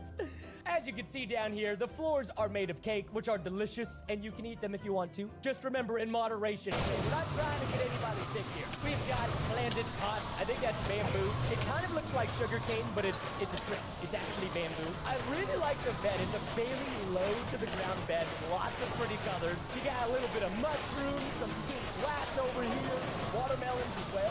Secret chest full of so much cake and cookies. I don't think you will ever go through all of them. The only problem about this secret house is the only way to get out is to literally eat your way out of the frosting above us. Because if you right-click the cake, you just keep teleporting to the entrance of the house. For the next secret house video, I'm going to fix that. Fun fact about me, I love cactus. I don't know why. I think ever since I started playing Minecraft, I really like cactus, and it doesn't make any sense. To get to this secret house, you have to grab a piece of sand that you already have. You have to do parkour on all of the cacti, which is very, very difficult to do. Oh boy, that's a long jump. And once you get all the way here, jump on this cactus, place the sand down, the cactus will start shrinking, revealing the secret base. You can fall into the water, take no damage, and check it out, man. This house is epic. You got two leopard guardians watching over the secret entrance in case anybody decides to drop down. I like the orange and yellow interior decorating. As you guys can tell, I have orange on my shirt. It's one of my favorite colors. Even got a beautiful yellow bed, double chest next to it, a bunch of chests with glowstone in them, sandstone, tons of sandstone. I mean, a lot of sandstone. You could sell that for a very high price. And of course, lots of sand. It's a simple but a very beautiful house, but the best thing about it is how you have the parkour on top of cacti to get here. Like, nobody is going to think about jumping on top of cactus and then placing a sand block on the middle cactus to get inside. Except for you guys, because you've now seen the video. But don't, hey, you can't come into the secret house without permission. You gotta ask me on my Instagram first, okay? My Instagram is @RealTVNRFrags if you want to follow. Thank you so very much. The moment you've all been waiting for, the finale of secret houses here inside of Minecraft on the Preston Plays YouTube channel. In order to get to the secret house, you're gonna need some wood, because we have got to make ourselves a crafting table, put that bad boy down, then you're going to want to make a ton of dark oak doors, because what you have to do is you have to place these down on different mushroom stems, and eventually, when you open the door, it will lead to a secret passageway. It's kind of like the movie, The Chronicles of Narnia. They open a door, they go into a closet, that takes it to a new world. It's very similar to that. You can't place it like this. You have to place it inside of the mushroom stem, and eventually you'll find the secret mushroom stem. I can't remember which one it is, okay? Wait a second. I'm pretty sure it's this one. Hold on. Yup, okay, it was definitely that one. We just got teleported inside of it, and if you keep climbing the ladders, look at the breathtaking view you will see once you are all the way up here. You have like this private balcony overlooking all of the forest here in Minecraft with the coziest bed in the whole entire world. Like, I'm serious. It's basically a 360 view. Then you can come to the stairs over here if you want to go to the next floor, which will contain all of the chests and mushrooms you will ever want in your entire life, with yet another stunning, breathtaking view of everything beneath you. I mean, I can already see multiple biomes from up here. Oh, and check this out, man. I forgot about this. A full enchanting suite at the very top. You've even got an ender chest if you want to get to any of your items that were down below on the ground. Music box, jukeboxes, furnaces, anvils, literally anything you could want. It is up here. Oh no, what is he doing? Noob, what? Ow, jeez! Stop jumping off the roof. Why? There's a death counter in the top for Noob 123. Can you just? You're missing. How are you missing? It's like when your parents say, I'm not mad, I'm just disappointed. I'm just disappointed. Every single house that we're going through today has a secret entrance, and our one job is to find that entrance. But in the meantime, let me go ahead and help this noob. Listen, what would Jesus do? He would help noobs, he would help pros, it doesn't matter. He would help whoever was in need. All right, how about this? Is this gonna help him out? There you go. Okay, now you can jump. You just I just had to make it. Please don't miss this. Please don't miss this. If you don't miss this, okay, thank you. Thank you. You kind of interrupted the beginning of my video, just as an FYI. I'm a little disappointed. What? Did you just spit a book out at me? He just spat knowledge. Some weird guy gave me this for you. Okay, thank you. Hello, Agent Preston. Wow, this is gonna be a fun video. I'm excited for this, actually. This person's telling me exactly what I know. Yeah, I know there's 7 houses that we need to infiltrate. Your mission, should you choose to accept, is to find a way to get inside the houses and steal secret tools. Okay, I didn't know about the secret tools part. Your goal is to enter the final 7th house and retrieve the stolen artifact. Inside, Agent Noob 1234 will be helping you out in your journey. Good luck. Oh gosh. Guys, if this is gonna be my partner for the rest of the video, I'm gonna need you all to leave a like down below, because this is gonna be difficult. Oh, this is gonna be fun though. Do you need a moment? Are you ready? Okay, you're ready? All right, thank you. You didn't even say anything. You just walked in. Hey, be careful, man. What if something inside of here can kill us? You know, you never know. You actually never know. Oh, wait. How did I miss this? A dirt key. This is gotta be it. Okay, where do we put the dirt? Oh my, wait a second. Which one? Left, right, does it matter? Oh, this is secret door has opened. Okay, you still need to watch your step though. They've got a couple of pitfall traps just in case. And there's another door. Of course there's another door. With another staircase. Everybody in the comments, do we choose right or choose the left? Let me know in the comments. Hey, we're going on the left, baby. Wait, it's neither. I need your body. That sounded I know that sounded strange, okay? But no, I think you need 2 people to stand on. What the heck was that? What are you doing? How did you just? I'm not even gonna ask questions anymore. You needed 2 people to stand on the pressure plates in order to open the next passage, so at least we have the passageway open. And can you please use the stairs like a normal human being? So down here, we have what is this, a secondary movie theater? It's much nicer than the one that we saw originally, but there's gotta be something else. Wait, in the fireplace? What is this? Success! Oh my gosh, here it is. So apparently each room has these chests that are, it's gonna give us this code combination for the very end of the video when we get this new sacred artifact back. I don't know what it is, but this is code 1 to 8. This was sick. Okay, this is only the first secret house. We're gonna be moving on to the next one, but this one was amazing and way more difficult than I expected. Okay, so we still, unfortunately, Agent Noob is gonna be with us for the entire video. Lord. Preston, look at the base in the sky. Let's go explore around it. Yes, Captain. So we still have well, what is this? This is like from the cartoons. We're about to launch ourselves in a flippin' cannon. Preston, look, a cannon. Should I click it? Sure. I'm gonna just stand a little bit away. Oh, it's actually. Oh my God, that was so bad. He died. And his death counter officially is at 3. This is my partner leadership. No, I love him. I totally love him. Okay, well, Yeah, well, how do we do this without dying? Okay, so this right here, it's actually made like this is like a real TNT cannon. We can take the TNT that's powering the cannon, reduce the damage. I think we're just gonna reduce it, okay? Okay, please. Here we go. There we go. Oh my God, that was so sick. I kind of want an instant replay, but I'm sure you guys don't care. That was amazing. Okay, I'm gonna call this one, this is like the sky secret base. Oh, and of course it's gotta have parkour, eh? I don't mind because your boy's kind of a parkour king, but like honestly speaking, parkour is a great way to like keep people away. Is that, no. Like honestly speaking though, parkour is so good at keeping people away. Especially like, look at this. You see this jump? Like if you don't do this right, you're gonna hit your head and you're gonna die, all right? So you have to like, yeah, it's kind of difficult. All right, all of this better be worth it. What is here? What is an enchanted ender pearl? What? Phases through blocks instead of to them. So basically, I'm assuming we throw this up here. Oh, that is so cool. Okay, we have one more paper, 2 to 4. So this was the second secret house. We have 5 more to go, which means you can't go anywhere. Unless you have to go to the bathroom, I understand. This is the next secret house we have to bust into. It's underwater.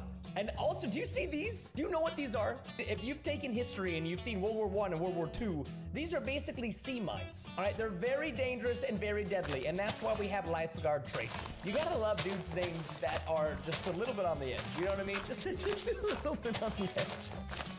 I like how he's like, yo, what's up, my dude? I'm a conveniently placed surf shop. What can I do for you? Can I get through these mines? I don't really know what else to say. Also, what is that? Wait, is that? Wait a second, he's alive. Why is Noob 1234 under the ground? Okay, and apparently Tracy can hook us up. I don't know how he's gonna hook us up, but can you? Okay, he gave us a scuba mask. Do we just? Oh yeah, there is a kind of freaky dude looking for you. Oh, it couldn't possibly be the guy underground, right? All right, this is very inconvenient. Can you please, can you come out of here, please? What are you doing?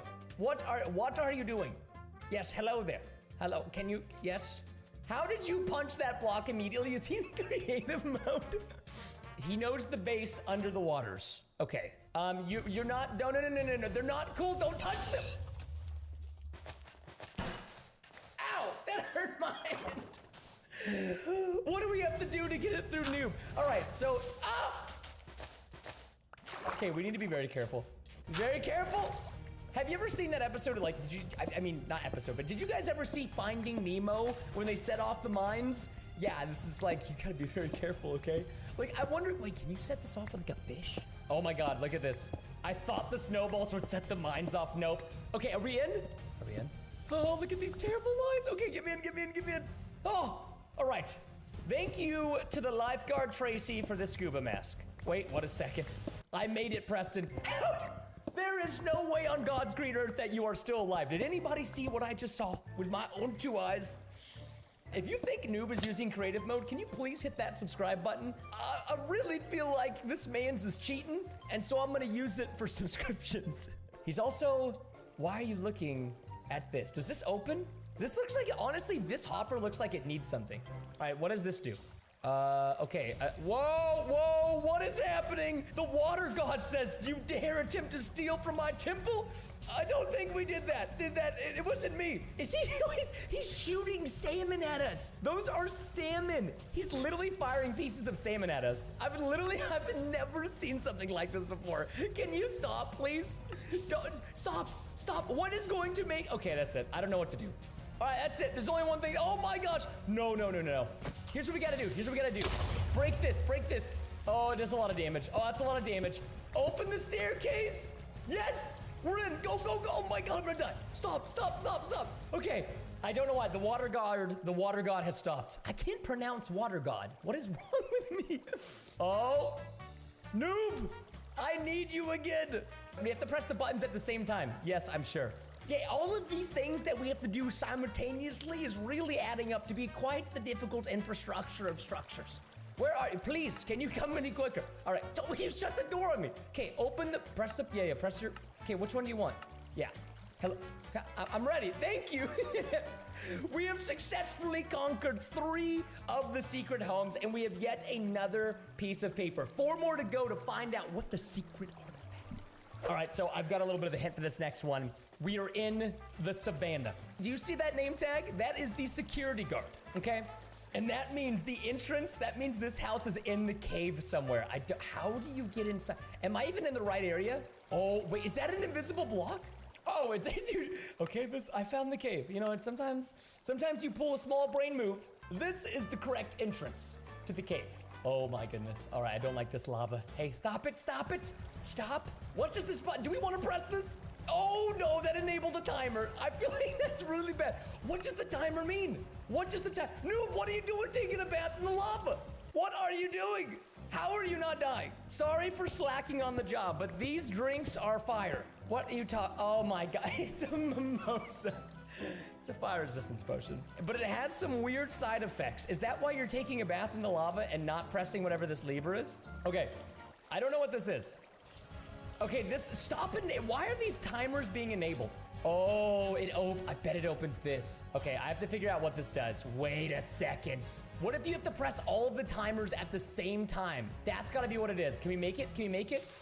Yes, that's gotta be it. Okay, we gotta make it to the lever. Go, go, go, these vines, bro. Noob, can you please assist? It's still not open. What are we missing? Maybe there's another one that we haven't seen. All right, one more. Come on, come on.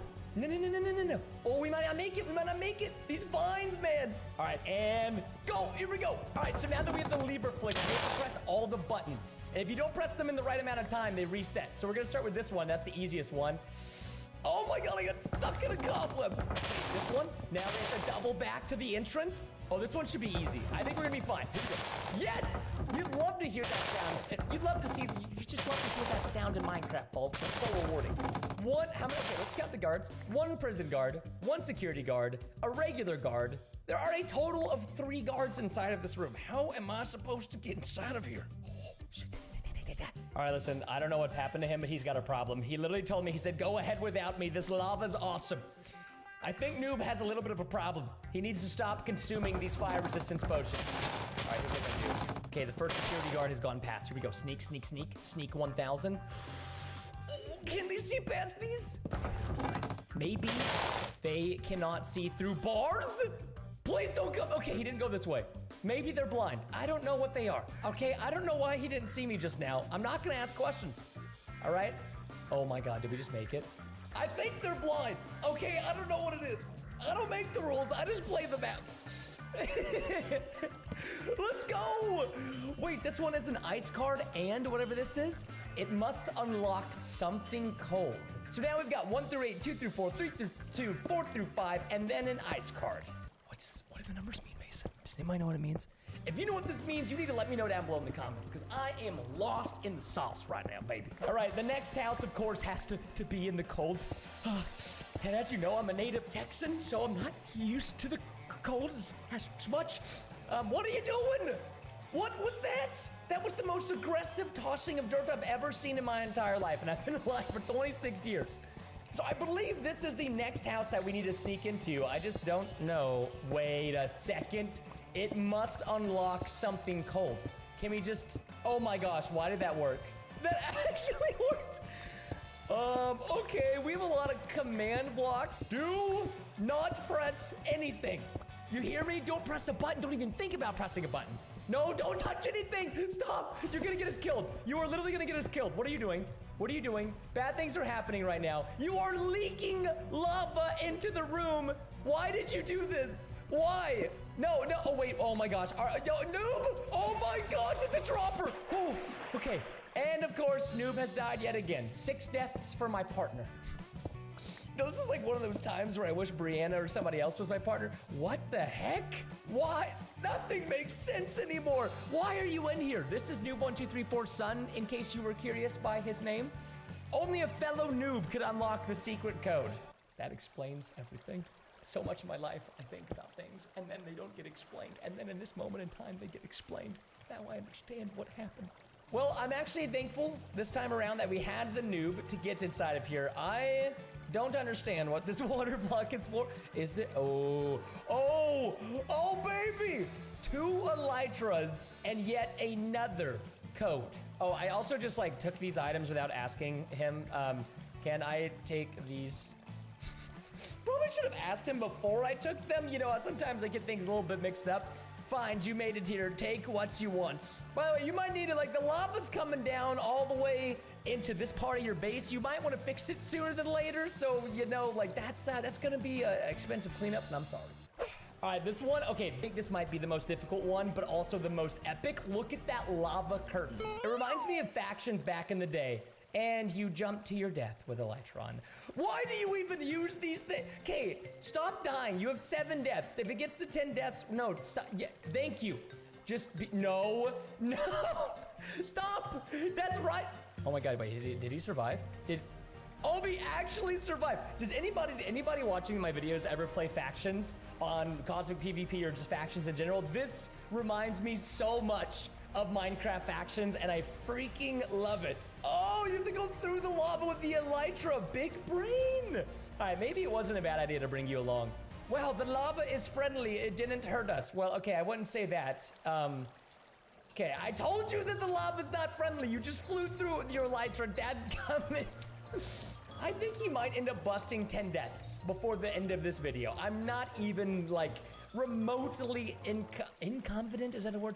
I don't know. I'm very confident that he is gonna break a certain amount of deaths before we end this video. And where the heck are we? Is this like regular loot inside of here? So this is definitely not what we need. Oh, that is so scary looking. That's terrifying. I think I know the secret entrance is here somewhere, but I think to be safe, we should go ahead and collect everything that we see in the chest nearby because we might need it. You never know if you need it to unlock the secret entrance. That's pretty much how all these videos go. Oh, wait, can mushrooms even, is this normal for brown mushrooms to be on nether brick? I'm pretty sure I only got one. Okay, I don't think I need the other one. I don't think I've ever seen this before in my entire life. And then, golden apple. Oh, blaze rod. Okay, yo, something in here is whack. Why is there blue fire? Torch is also here? We have everything we need from the fortress except for a gas tier. All right, bring it on. Bring it on, let's go. Yeah, you want some of this? You can't take, oh wait, there's 2 of them. Hold on, this isn't good. Hold on, this ain't good, bro. I don't know if I can take on 2 gas without any gear. No, wait, what? No, oh, you gotta be kidding me. I'm not dead? Wait, what? What? I can't believe I have to save you. I haven't seen this guy in months. The Nether God. Sadly, I owe a debt to your new friend over there. This is my secret house, so I know you'll be needing this. He brought Noob back to life.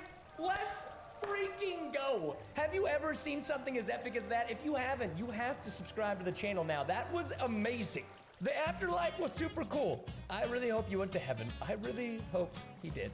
I think there's a saying that all dogs go to heaven, but also all noobs go to heaven, right? I want to believe that, okay? They're sweet and they're innocent and they're just God's chosen people, okay? Wait, don't leave me behind.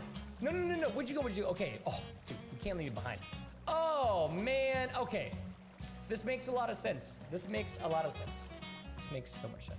All right, one of these. Noob, I think you have the gas tier. Can you give it to me, please? Thank you. Okay, boom. And then blaze rod and torch. Oh, let's go, dude. Oh, wait a second. Hold on. No, be careful. Be careful. You lost your elytra. Just remember that. I'm very proud of you for doing. Be careful. No, I don't. How did you? God bless America. How did you do that? How do you go from making a jump like this to literally running off the side? The world may actually never know. I don't know. I can't handle it sometimes. You know, some of the noob ability. This house is amazing. Actually, this house is phenomenal. So we have 6 papers. We have 6 of the codes, meaning that the last one finally will yield us the artifact, whatever that is. But can I say that this house is sick? I've also noticed one thing about every home we've been in so far. There's always a couch, a giant TV, normally a bed, and then some kind of like lava lamp, like aquarium. And I kind of like it. It's kind of spicy. It's a beautiful one. This is it, man. This is what you've been waiting for the entire episode. And selfishly, me and Noob1234 as well. Technically, it's Noob and I, not me and you and me. You know what I'm saying. I'm trying to proper grammar here. Preston, I don't know if I can do this. Oh, that's because the last house is it's a haunted house. You can do this. All things through Christ who strengthens you. I know I typoed that so poorly. Okay, I apologize. I was trying to type extremely fast. Oh yeah. Okay, there's a graveyard and this is a graveyard mixed with a haunted house, and there are zombies? No, don't run. What? Permanent death? Final? No. Oh my god, he dead. He has Smite 3 though. Okay, at least he left us behind Smite 3. Can we get a moment?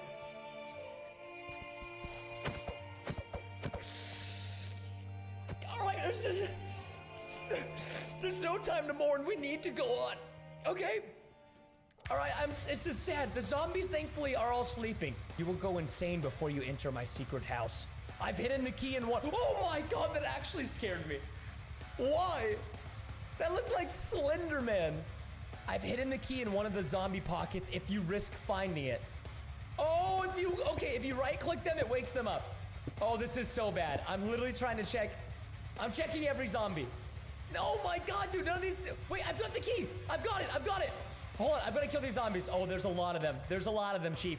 Oh my god, we have 2 hearts! 2 hearts. We can do this. Oh, this is insane. We also have this, I don't know what this new feature is. I've never seen, we have a sanity meter at the top. Has anybody ever seen that in Minecraft before? Because I have not. Oh my god, the sound is just getting creepier and creepier. Stop. We've taken care of all the zombies. We have the rotten key, whatever this means. We're going into the house for noob 1234. Type in the password.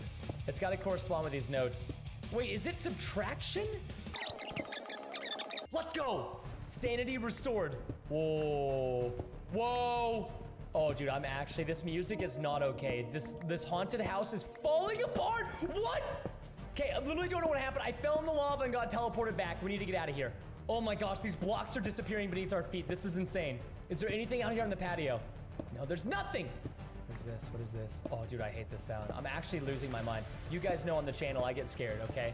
I get scared easily by these sounds. I don't know. Oh my god! What did I tell you?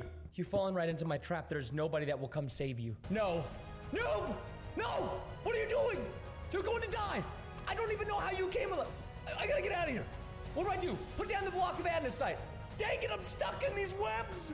Noob, I'm coming, buddy. No, stop it right now. No. Oh, wait. Noob has slayed the Slenderman. How did you do this? I don't know how you did this. He jumped into the cobwebs before he TNT'd him. What is that? That's the head of the creator of Minecraft. The golden notch artifact. Why was this so well guarded? You can leave me here, I'm comfies. I mean, if you insist. Eventually you will fall though. Just letting you know, okay? And yeah, I get your head is bobbing, yes. This is what we came for. Dropping this. Yes! We have brought back the creator of Minecraft before it was sold to Microsoft. You have released me from my prison. I now owe you a great debt. Use this when the time is right. Use what? Our first entrance is so secret, I forgot where it was. No, I am not even kidding. We do have this treehouse door, and when you place it in the right spot or the right tree, it will then open the secret entrance. But we have to first of all find the right tree, and I don't even remember which one it was. Oh goodness, okay. We need to be very careful with our inspections. If you all could just do me a solid and leave a like on this video right now, I think it would help me find this tree really fast. No way. Okay, literally no clickbait. I found the entrance as soon as you guys dropped a like on the video. So what we're going to do is we're going to place the door down here, okay? Then we're going to open the door and bam!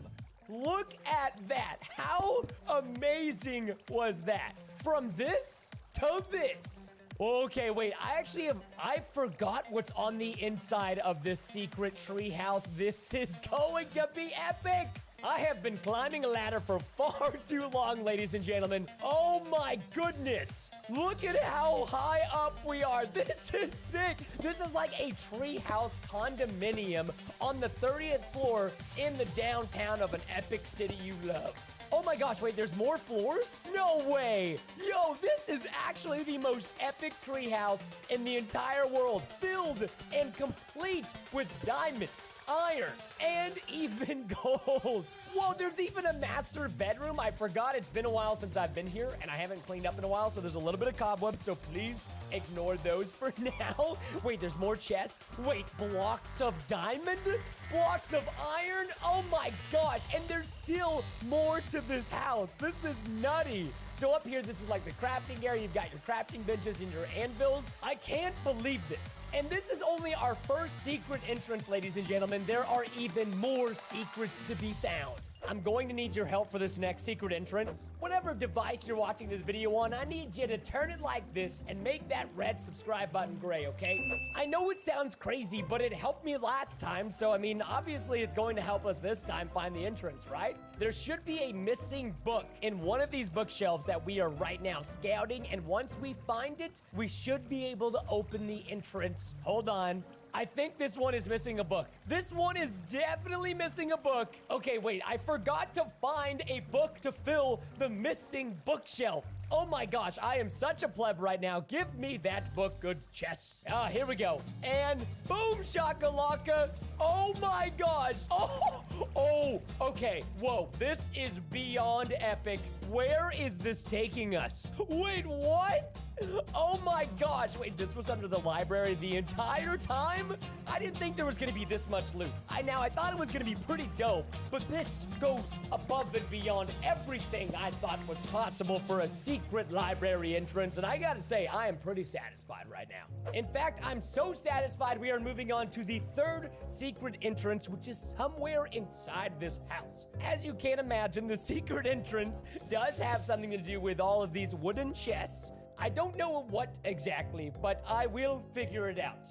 Okay, but this right here, this missing quartz slab, has me wondering maybe it's not the chest and maybe it's something else. No, come on, it's gotta be the chest. I mean, there's way too many of them. Oh, come on, guys, you know I'm just kidding with you. I've got this key which opens the secret chest to the secret base. Now, what you are going to want to look for is a golden block just like this one. And once you find this, you then are going to right-click this chest with the secret key. And voila, we are now inside of the chest. Now, this is one of my favorite secret bases because I just really like chests. I don't know why. There's something just so special about them in Minecraft, and I think people take chests for granted. I mean, think about it. Chests do so much work for us. They hold all of our items, diamonds, nether warts, all kinds of crazy things, and they never ever complain, not even once. It wouldn't be a complete secret base video if we didn't have a base that was hidden away somewhere in the scary, disgusting, but also awesome nether, ladies and gentlemen. For this one, we need to collect some building materials. I will show you why in just a moment's time. I cannot spoil it because if I spoil it, well, then you will know where the secret base is, and that will not be any fun.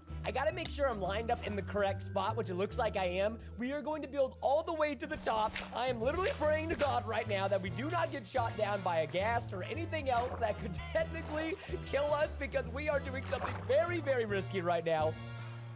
What do you mean, Floopy, you don't approve? Come on. So what you're gonna wanna do is you're gonna wanna mine all the way up to the bedrock and then spam ender pearls as fast as you can. Oh, goodness. I do not want to die, though. Oh, no. Oh, come on. Anyways, sorry about that. That was very unprofessional of me. This is your secret hideout in the nether, and you cannot tell me that this place doesn't look purely epic. And if anything, this isn't even like a house. This is like a giant secret mansion. We've got wither skulls everywhere in case you guys want to make the nether back in the overworld. We've even got nether stars, nether quartz, bricks, all kinds of nonsense. And I don't know if you guys noticed, but on the outside, we've got like mushrooms, dead bushes. We've got these awesome looking glowstone trees and these little mini like quartz areas where you can collect and grind XP if you wanted to.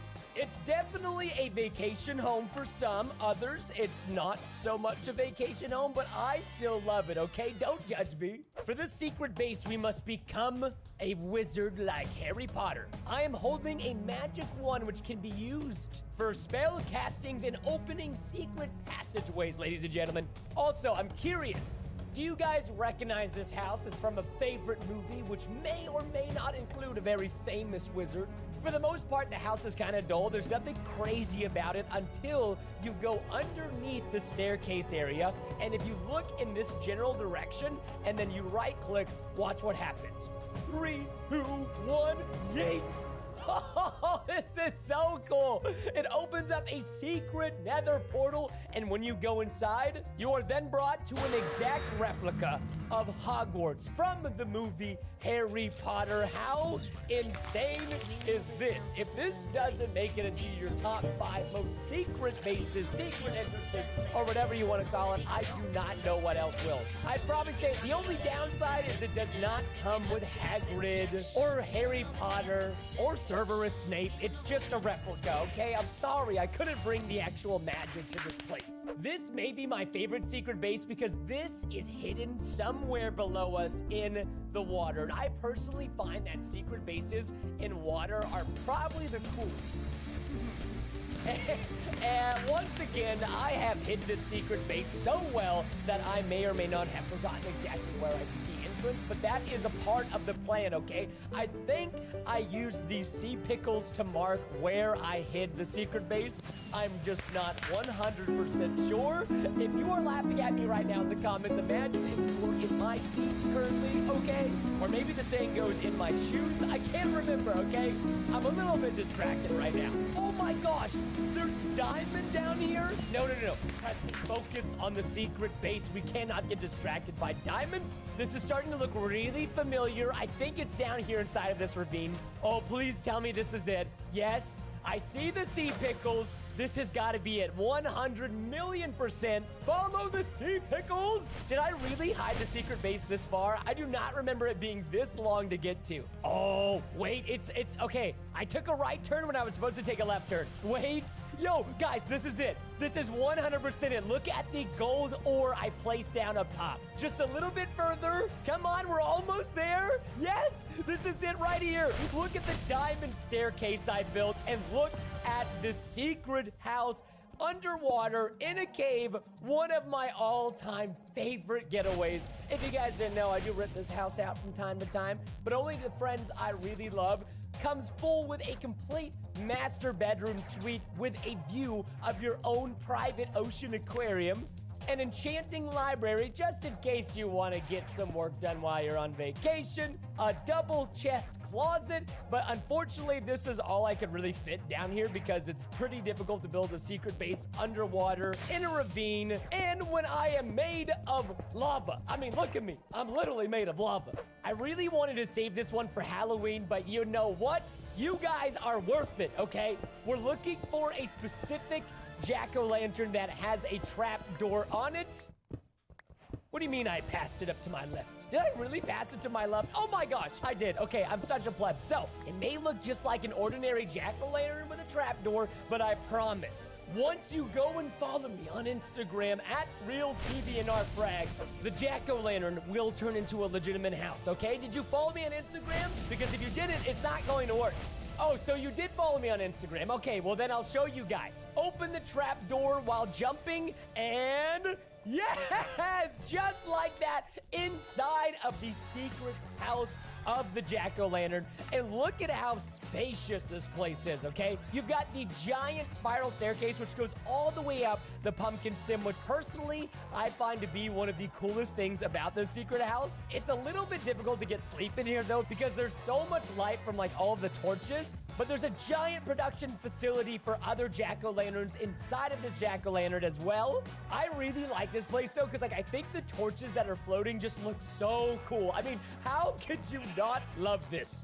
And if for some reason you don't love this, well, I just cannot be friends with you because it is purely amazing. This is one of like the oldest tricks in the book for a secret house, but I still love it. You see the regular house, you see the painting, and you think to yourself, huh, there's probably something behind this painting. And to that, I say you are correct, good sir or ma'am who is watching this video. There is a secret portal hidden on the behind of the painting, which warps you to this beautiful, luxurious house that, in my opinion, is very, very peaceful. This is like being in Norway or Sweden. There's beautiful green grass and trees and flowers of all kind, while also living in a 5-story mansion. I don't know, I just love this house so much, and I love how that you could go back to the smaller house at any point in time if you want. So, I don't know, maybe you've got some kind of guest over, and you're just like, I'm not a big fan of these guests. I want to go to my beautiful big house and be there by myself, then you just literally have to walk into the portal and no problems, no questions, easy peasy lemons or squeezy. If you guys watching this video are anything like me, I love apartments or condos, especially things that are really like tall up. And that's why I had to build a secret house inside of these apartment buildings. What we're looking for here is the bathroom, which I believe it is in here. Wait, oh, yep, these are definitely the bathrooms. So you're going to be wanting to look for a secret area underneath one of these toilets. I think it might have actually been in this one right here. Yes, there it is. Once you press this button, shazam, shazam. The floor beneath you falls and you are teleported to your secret house oasis, complete with 3 orange couches inspired by my Minecraft character's color, a giant dining table, a massive kitchen with more utilities than you will probably ever need in your entire life, this awesome looking master bedroom that can sleep 8 people, and complete with your favorite collection of books, another giant library down here with a pool table, 3 more couches, living room, giant flat screen TV. Oh, and I forgot, there's a vault down here with diamond ore, diamond blocks.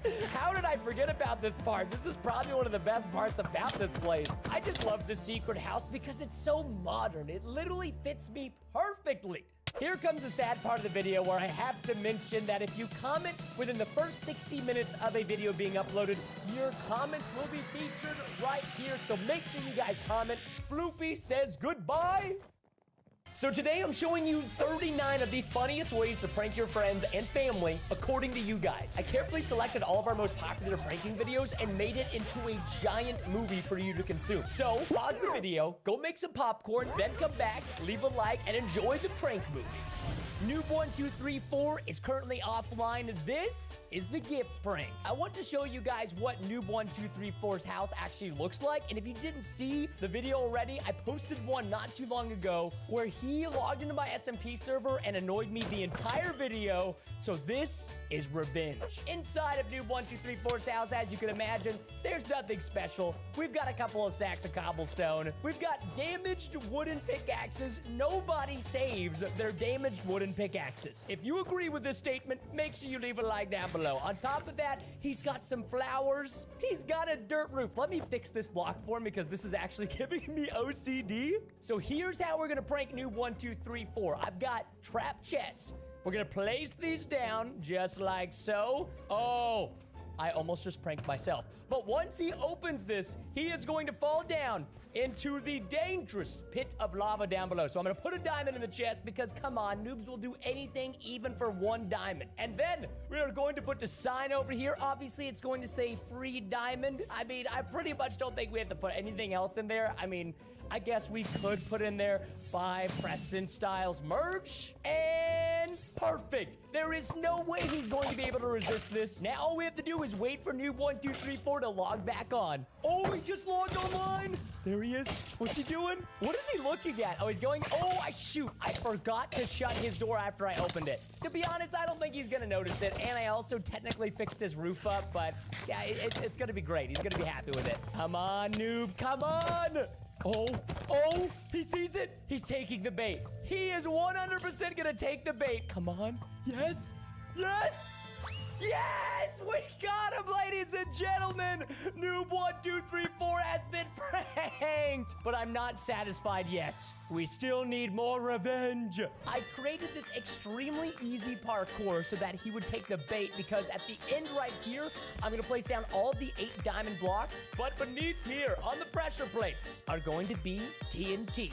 There it is, ladies and gentlemen, right below the pressure plates. There's no way he's gonna see this. I'm telling you, he probably doesn't even look where he's jumping. I just hope he's gonna be able to do the parkour. But it's literally made for the world's biggest noob. So we're gonna place down all of these diamond blocks where he cannot resist them. Oh, and I almost forgot. We gotta place the TNT right here at the end.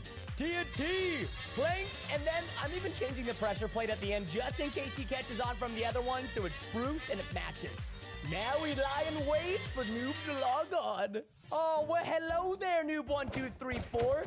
If you finish this parkour, I shall give you all the diamond blocks at the end. Oh my gosh, I just typed like an entire essay so fast. The question is, will he take the bait? Come on, noob, come on. Look at this guy. Is he from the UK? He says, what? Oh, he's doing it. No, okay, look, if you're going to fall off, there's no way he can, oh gosh. Have I made the parkour too difficult? There's no way. This is so easy that even Brianna could do it. He's making it. Oh, he's sprinting. Oh, there's no way he's gonna see the last one though. He might have gotten it. Does he not have his sound on? He didn't even turn around. He didn't even turn around to hear the explosion. Oh my gosh, this guy. Yes, perfect execution, baby. Before we get into this prank, guys, I need you to do me a favor. Take your phone, turn it like this, make that red subscribe button gray so we can continue to prank this noob. For this prank, I've set up a village, but it's not actually a village. It is a default village that I actually built myself. Yes, I went very extra on this prank, but I've got 3 monsters that noob1234 definitely does not know that they even exist in Minecraft. So I'm gonna have him build a snow golem. I'm gonna have him build an iron golem, and then I'm also going to have him build a super golem, aka a wither.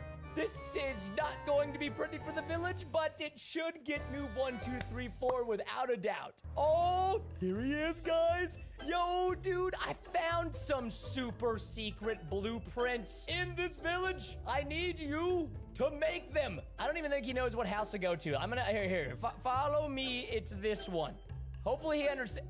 Oh gosh, he's not even moving. Is he typing? What is he doing? It's this one. I like how he spelled blueprint. Yes. Oh, here he goes. Come on, craft the first one. You can do it, newbie. Oh, is he gonna do it? Oh, okay. Well, you know what? At least I've got 2 wait, oh, he broke it? He realized his mistake? Yeah, he did it. Let's go.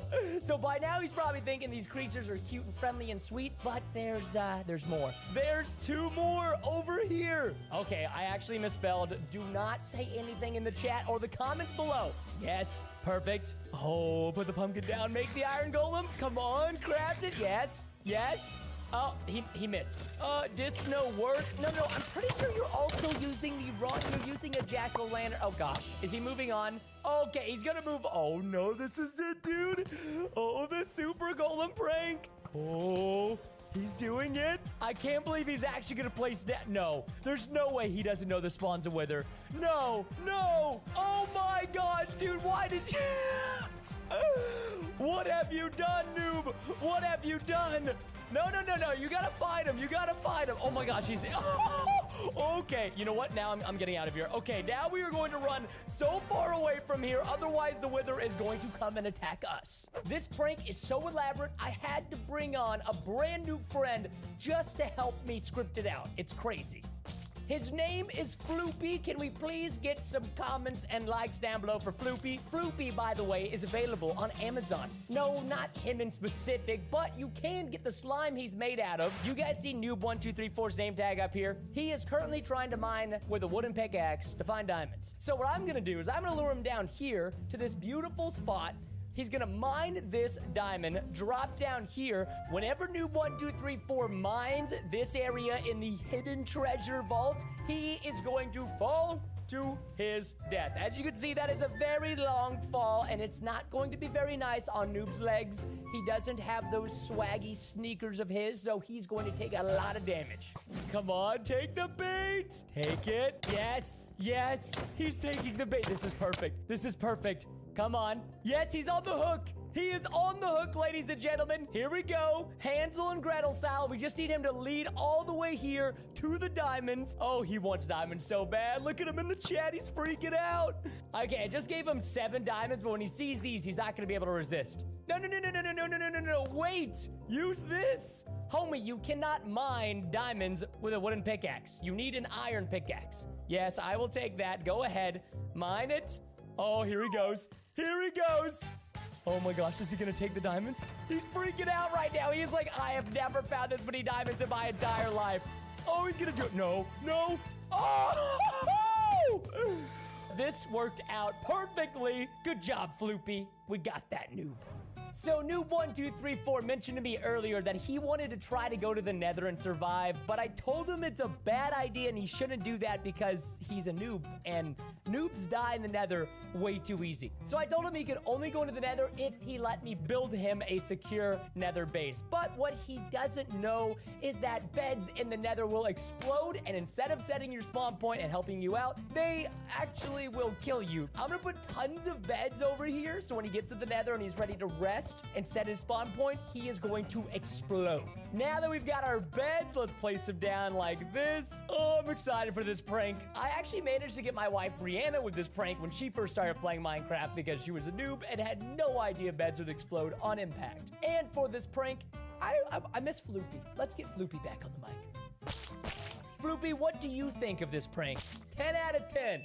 See, this is why we all love Floopy. Way more supportive than Diglett. Look, I know I just paused your YouTube video, but there's a big Black Friday sale, and I'm wearing one of the new Frozen Fire hoodies. And if you spend $75 or more, you get 15% off the store using this code. Or if instead you buy this pizza pajama set, you get a free giant mouse pad. What a deal!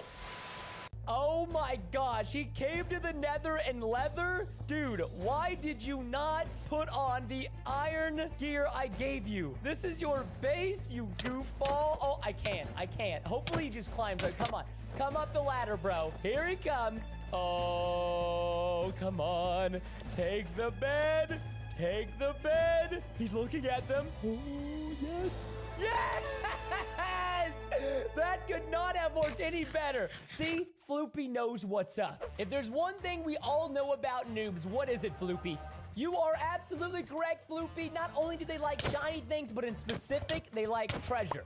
I mean, he's kind of fallen for like 2 diamond pranks already, so he clearly really likes shiny things that also includes treasure. I'm going to be helping the noob find the treasure room, but of course, there's a prank twist. We've got 2 tripwire hooks. We just gotta place them down like this, put some string in the middle, and what's going to happen is we have this giant lightning rod conductor on the outside. So when he hits the tripwire, it's actually going to trigger a lightning event and should, in theory, take out our noob friend. Or enemy. I haven't decided. He's cute, but he's kind of our enemy, but also kind of our friend, but also annoying. So I don't know what to call him yet. And by the way, the correct path of the maze, I don't know if he's gonna catch on to this, is actually the white stained glass. The incorrect path is the gray stained glass. It looks like he's doing a pretty good job at staying on the correct path. No. That's the wrong way. Look up at the white stained glass, ya noob. Dude, he's looking up the entire... No. Okay, other way. Yes, there we go. Oh my gosh. Dude, he's not even gonna see the tripwire hook because he's looking straight up at the sky. Oh no. Oh no! He's here! Dude, this actually works way too well. If you've ever set these one up in Minecraft, you know they normally work, but like, it's a clear day and somehow we managed to attract that much lightning. I gotta rate this prank a 9 out of 10 because it took me way too long to build this maze, okay? Okay, I'll be the first person to admit it, but I think we've all fallen for this prank at some point in time in Minecraft. Maybe we were playing a dropper map, or maybe our friends just trolled us. But this looks like water. It's not. I have stained glass and then lapis below it, and but from the top over there, you're not gonna be able to tell the difference. I promise you that. Here, I will show you. Yeah, I don't know about you guys, but that looks like water to me. And I even have my render distance set at 16, which is technically really far. And I may or may not be clickbaiting the noob with 100% safe signs, but you know, we're just not. Just don't tell him. Don't spoil the prank. Now, what the noob doesn't know won't hurt him. Actually, it's going to hurt him. But there is a water source block in the bottom left-hand corner of this. So I'm going to demonstrate a safe skydiving maneuver so that way he follows me. But unfortunately, he's not going to be seeing the water source. You're almost there, noob. Come on. So close. Come on. Oh, don't look down. No. Don't. When you look down, it's a bad decision. Okay, time to skydive. This not safe. Prove it. Ah-ha-ha. This is exactly why we put in that hidden water source block, just to prove that it is 100% safe. So we just gotta line it up, fall down, hopefully make it into the water source block. Perfect. Now, oh my gosh, look at him up there. He's doing it. Oh my gosh. I can't right now. That was perfect. So I'm thinking we start with the first prank here. This is the garden wither prank. This is going to be amazing. Okay, here it is. Do, do, do, do, do. I love flowers. I actually have done a really good job keeping these alive. I'm very impressed with myself. And like over here, I have red ones, I have yellow and purple. I'm gonna pat myself on the back, actually. Bree's just tending to her flowers. Oh, look, she looks so cute. Wait! Oh no! Wait, I was singing to you! Hey, flowers, I was singing to you! So the flowers actually turned to wither flowers, and she's withering away. No! That's never happened before! She has no idea what just happened. I bet she's probably just thinking, why did my flowers turn against me? Well, Bree, your flowers didn't. It was all me. Bree's probably not too happy that I just changed her flowers all to wither, except for the fact that she doesn't know it was me because I'm in my secret control room. This next one is going to trap her, and she hates when I trap her in Minecraft, so let's see how she reacts to this one. You don't need to be too impressed, but welcome to my house. It's beautiful. I'm gonna go inside and show you. I'm gonna give you a tour. There it is. Yes, go. There it is. Hey, beautiful. Ah! Oh my gosh! Guys, what happened to the floor? There's also cobwebs. I swear I cleaned my house. Wait, how far was that drop? Oh my gosh. Look, she's just stuck there in cobwebs and lava. Oh, this is just sad. She was probably just going back inside to go get some flowers or something like that to fix her garden.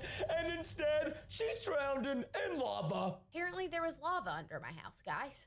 Don't let that happen to you at home. Okay, so floor traps are kind of old school, but I bet you've never seen this prank. This is the slime bounce prank, and I'm not even gonna be able to explain exactly what this is gonna do because it's so crazy, so awesome, and speaking of awesome, you should buy my Preston Styles Fire merch. It's the hottest merch in the game. Link in the description, and let's get this slime bounce prank, baby. So I love my favorite records, but I can't tell you about my embarrassing music. But look at this view. It's so pretty out here. Come on, here it is. Yes! My house! Where am I going? Ah! Oh my gosh. So what I did is I turned her house to slime really fast. And by the time she got to the air, it turned back into a regular house. Thus, she died from fall damage. She probably has no idea what's going on right now and is just thinking her house is like kind of malfunctioning or something. But in reality, I'm just being a sneaky snake.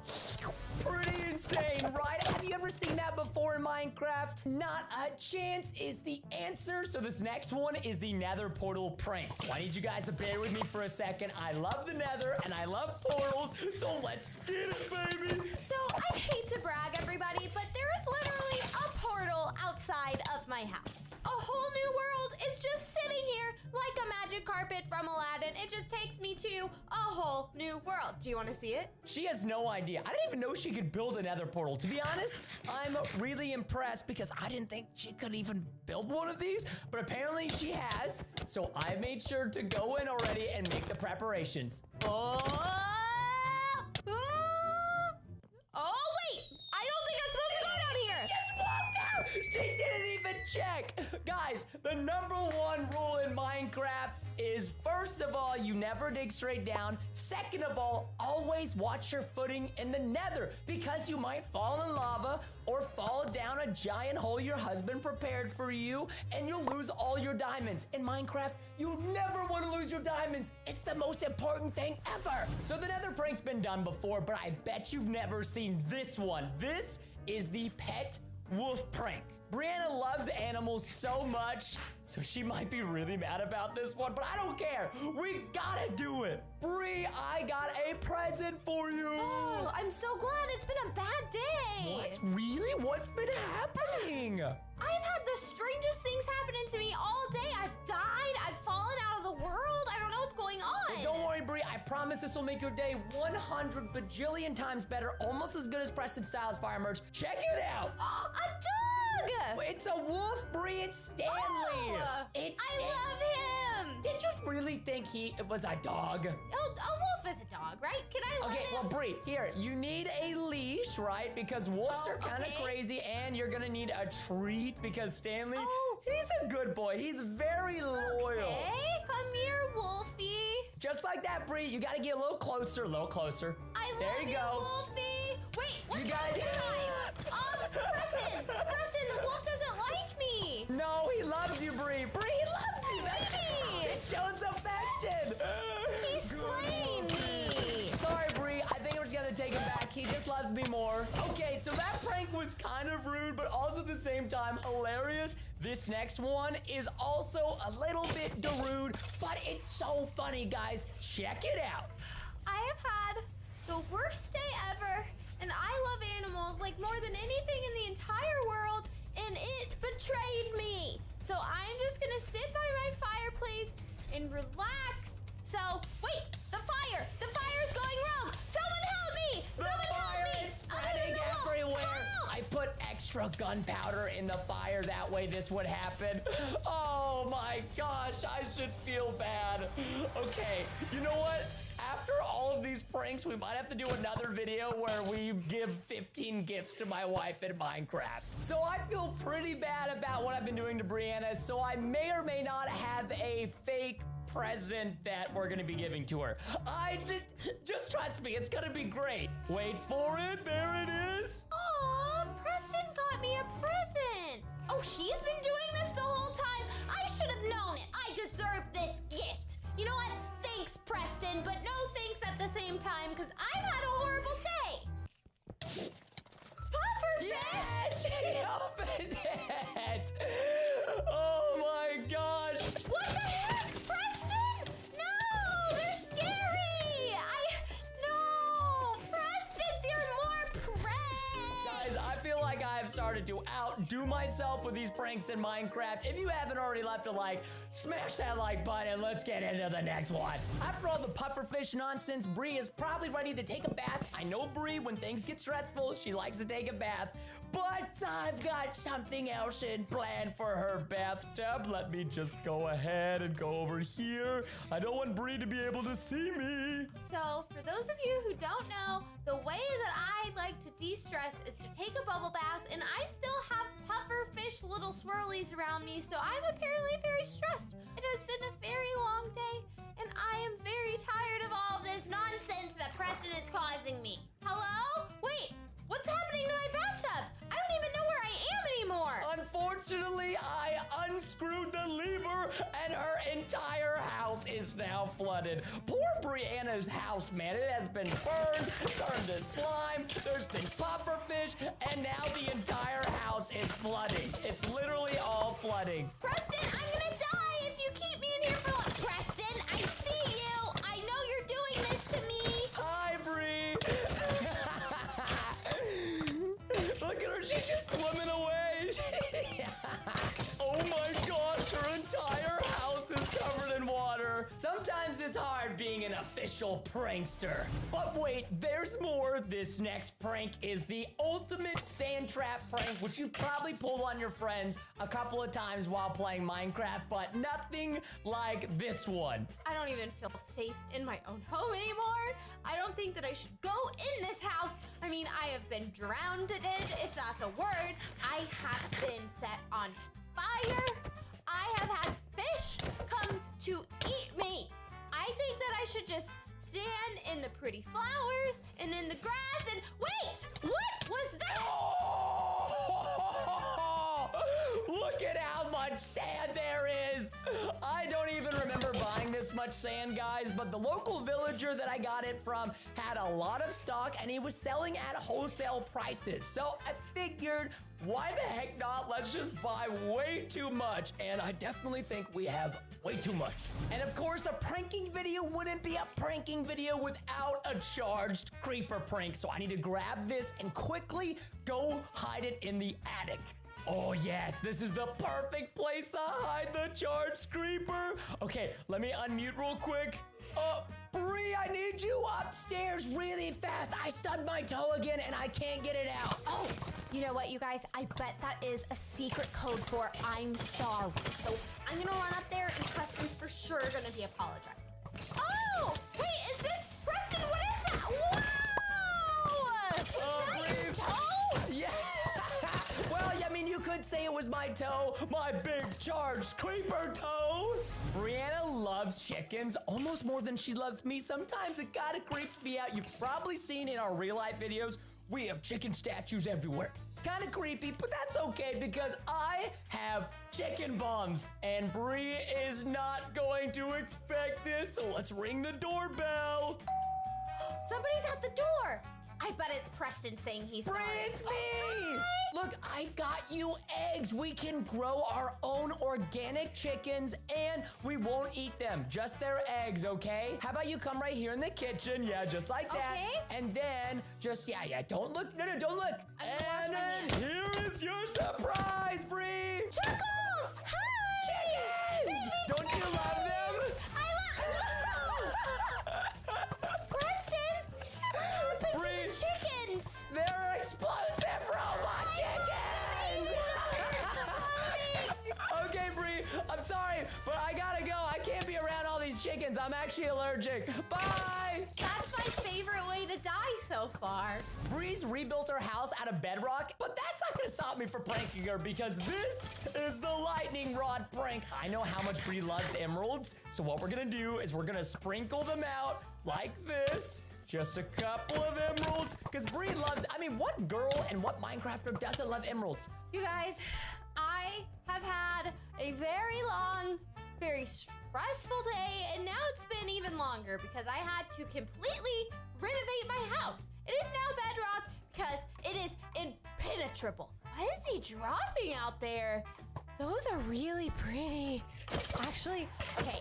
Now nothing can happen to my house. So like if I just run out and get a couple really pretty things, my house will be fine because it's upgraded. So I'm gonna run really fast. And got her, let's go! There was not even a thunderstorm going on. I don't know how lightning just appeared out of nowhere. I can't believe that one worked. I wasn't too sure if it was gonna work, but I'm just gonna take my emeralds back because I got a lot of villager trades to be making with these bad boys. That one was pretty good, but I think it's time that we do something to Brianna's new house. I have this very specialized pickaxe where I traded over 1,000 emeralds for it. It is the Bedrock Obliterator. It can destroy even the toughest of materials. So while Bree thinks she's safe in her house, she's never safe. I have upgraded my house again, and there's no way he can get in this. It's been upgraded to an even fancier type of bedrock, and I mean, there's no way he is getting in here. And I need, at some point today, get some shut-eye, because I have just been, hello? Oh, hold on, let me just go ahead and destroy a little bit more of your house. I've worked really hard getting my house perfect, and you need to calm down. There we go. This pickaxe is crazy. Look, we can literally break through anything with this. You know what? I think we've done enough damage. I think this will teach Bree a lesson that you can never keep out Preston Blaze. If there's one thing Brianna hates, it's termites. Well, in specific, she just doesn't like bugs, which I understand. Most girls don't like bugs. So, I've decided to purchase a lot of block-eating termites because they are going to do something very naughty to Bree's house. Well, the bedrock did not help any, so I thought pink was prettier anyway. So, it's back to how it used to be. I'm really tired. I'm gonna go downstairs and... What are you doing? Hey, Bree! What are those bugs? They're kind of Those cute. into my house? Well, Bree, that's because they're termites. Kill it! Bree, don't kill you all dare! of them. Bree, no. Okay, you know what, Bree? You you have a fun time exterminating that, I'm just gonna go outside and I'm just gonna watch the show. Them. Oh my gosh, they're not only eating the house, Bree, they're eating the grass. Good luck with getting rid of those. And for our finale prank, it wouldn't be a pranking video if you didn't use TNT. So of course, we've got TNT and a secret button that has teleported us into Brianna's basement, where we are going to fill this entire place with TNT. She's probably just upstairs taking a nap or something. And I think that should do it, ladies and gentlemen. Preston, why are you in my house again? Do not I'm gonna do do it. anything with this I'm TNT. gonna do it. No, Well, okay, I have Bree. had enough with you. But what if you call me Your Majesty for the rest of your life? Why Then would I I do won't light it on fire. No, what if you call me your majesty for the rest of your life? Okay, that's it. I'm setting your house on fire. Oh, Preston, yes! Hold on, guys. Let me go and close my secret lever to my secret entrance of my secret trolling platform. Little does she know, there's about to be a lot of acid raining down on her house, and it's gonna be kind of chaotic. I don't even really want to explain what it does, because I'll just let you guys see for yourself. Oh, there it goes, ladies and gentlemen. Oh my goodness, wait, what is this? Oh, my flowers need some rain. Oh, that's perfect. Brianna, I don't know This is if so this is the nice. rain you are looking for, Oh, okay? I love it. Brianna, look! Oh, I'm Look so around. glad. What's happening? Brianna, look at your house. Look at your roof. Wait, is something happening bad to my Brianna, house? tell us. Oh no! I just died. Did you just die? That was not supposed to happen. So how's your house looking, Bree? Wait, Preston? Yeah, Bree, your house and your entire surrounding area is looking a little bit holy, I would Preston, say. I'm really embarrassed. I don't want you to see my house this way. Well, Hold I on. mean, Here, technically, here. it's what? Let me fix it. Let me fix it, okay? Like, Brianna, I don't know if you could fix what has just happened to you, okay? This is, oh my God, Bree, your entire house is literally being eaten. it's going by- away. Like, I'm gonna die before I feel like I'm supposed to be able to middle click, and it's supposed to give me the block I need, and it's not working. No, you goofball, that's only if you're in creative. Oh no, Preston, my house is going to just die. My whole house is gone. I'm sorry, Bree, look. Did you have something to do with this, mister? No. This is very typical. So guys, if you didn't know, Brandon's pretty new to Minecraft and video games in general. So if you could please affirm her in the comments that acid rain in Minecraft is a very natural and a common occurrence, that would be greatly appreciated. So Are you Brianna, I'm sure? sorry. Yes, acid rain is very common in Minecraft. And Brianna, I have to say, it looks like to me your days might be numbered here in just a little bit. Troll number 1 went perfectly. Now we got prank number 2. This is a legitimate flamethrower. I mean, guys, just check this bad boy out. Okay, maybe I shouldn't have done that in here, guys. They put that out, put some fires out, no big deal. Okay, don't you spread. I don't think I was supposed to do that. Brianna is down here right now. I think she's covering her roof with obsidian, I think because of the acid rain from her last house. And then okay, guys, I'm still hearing some, hold on, where's this? Okay, no, fire, stop spreading. Fire, stop, there we go, okay.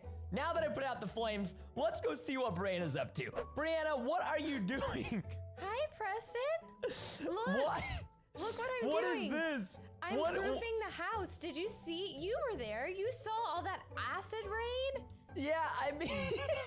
Obsidian's really strong, so if I put it all on top of the roof, I think I'll be okay. I mean, honestly, I gotta say, for being a beginner in Minecraft, this is looking like a very nice roof. And you're probably right, to be honest. I mean, you know, obsidian is probably a really good defense against obsidian like this. So you're a very, very smart wife, and I really appreciate you. But why don't you do me do me a favor here. Why don't you come show me your new house? Like, you haven't even showed the viewers yet. You spent all this time building this new 2-story house, which, by the way, I gotta take my glasses off because this house looks so beautiful. It's even got like a little purple tint. How did you get the wood to look like this? Why, it's like, thank you. You know what? it's like slightly purple. To be honest with you, a builder doesn't reveal all their secrets. Oh, but, okay. Are you trying to pretend like you're a magician or something? I mean, purple's my favorite color and I can't have you copying me, you know? Fine.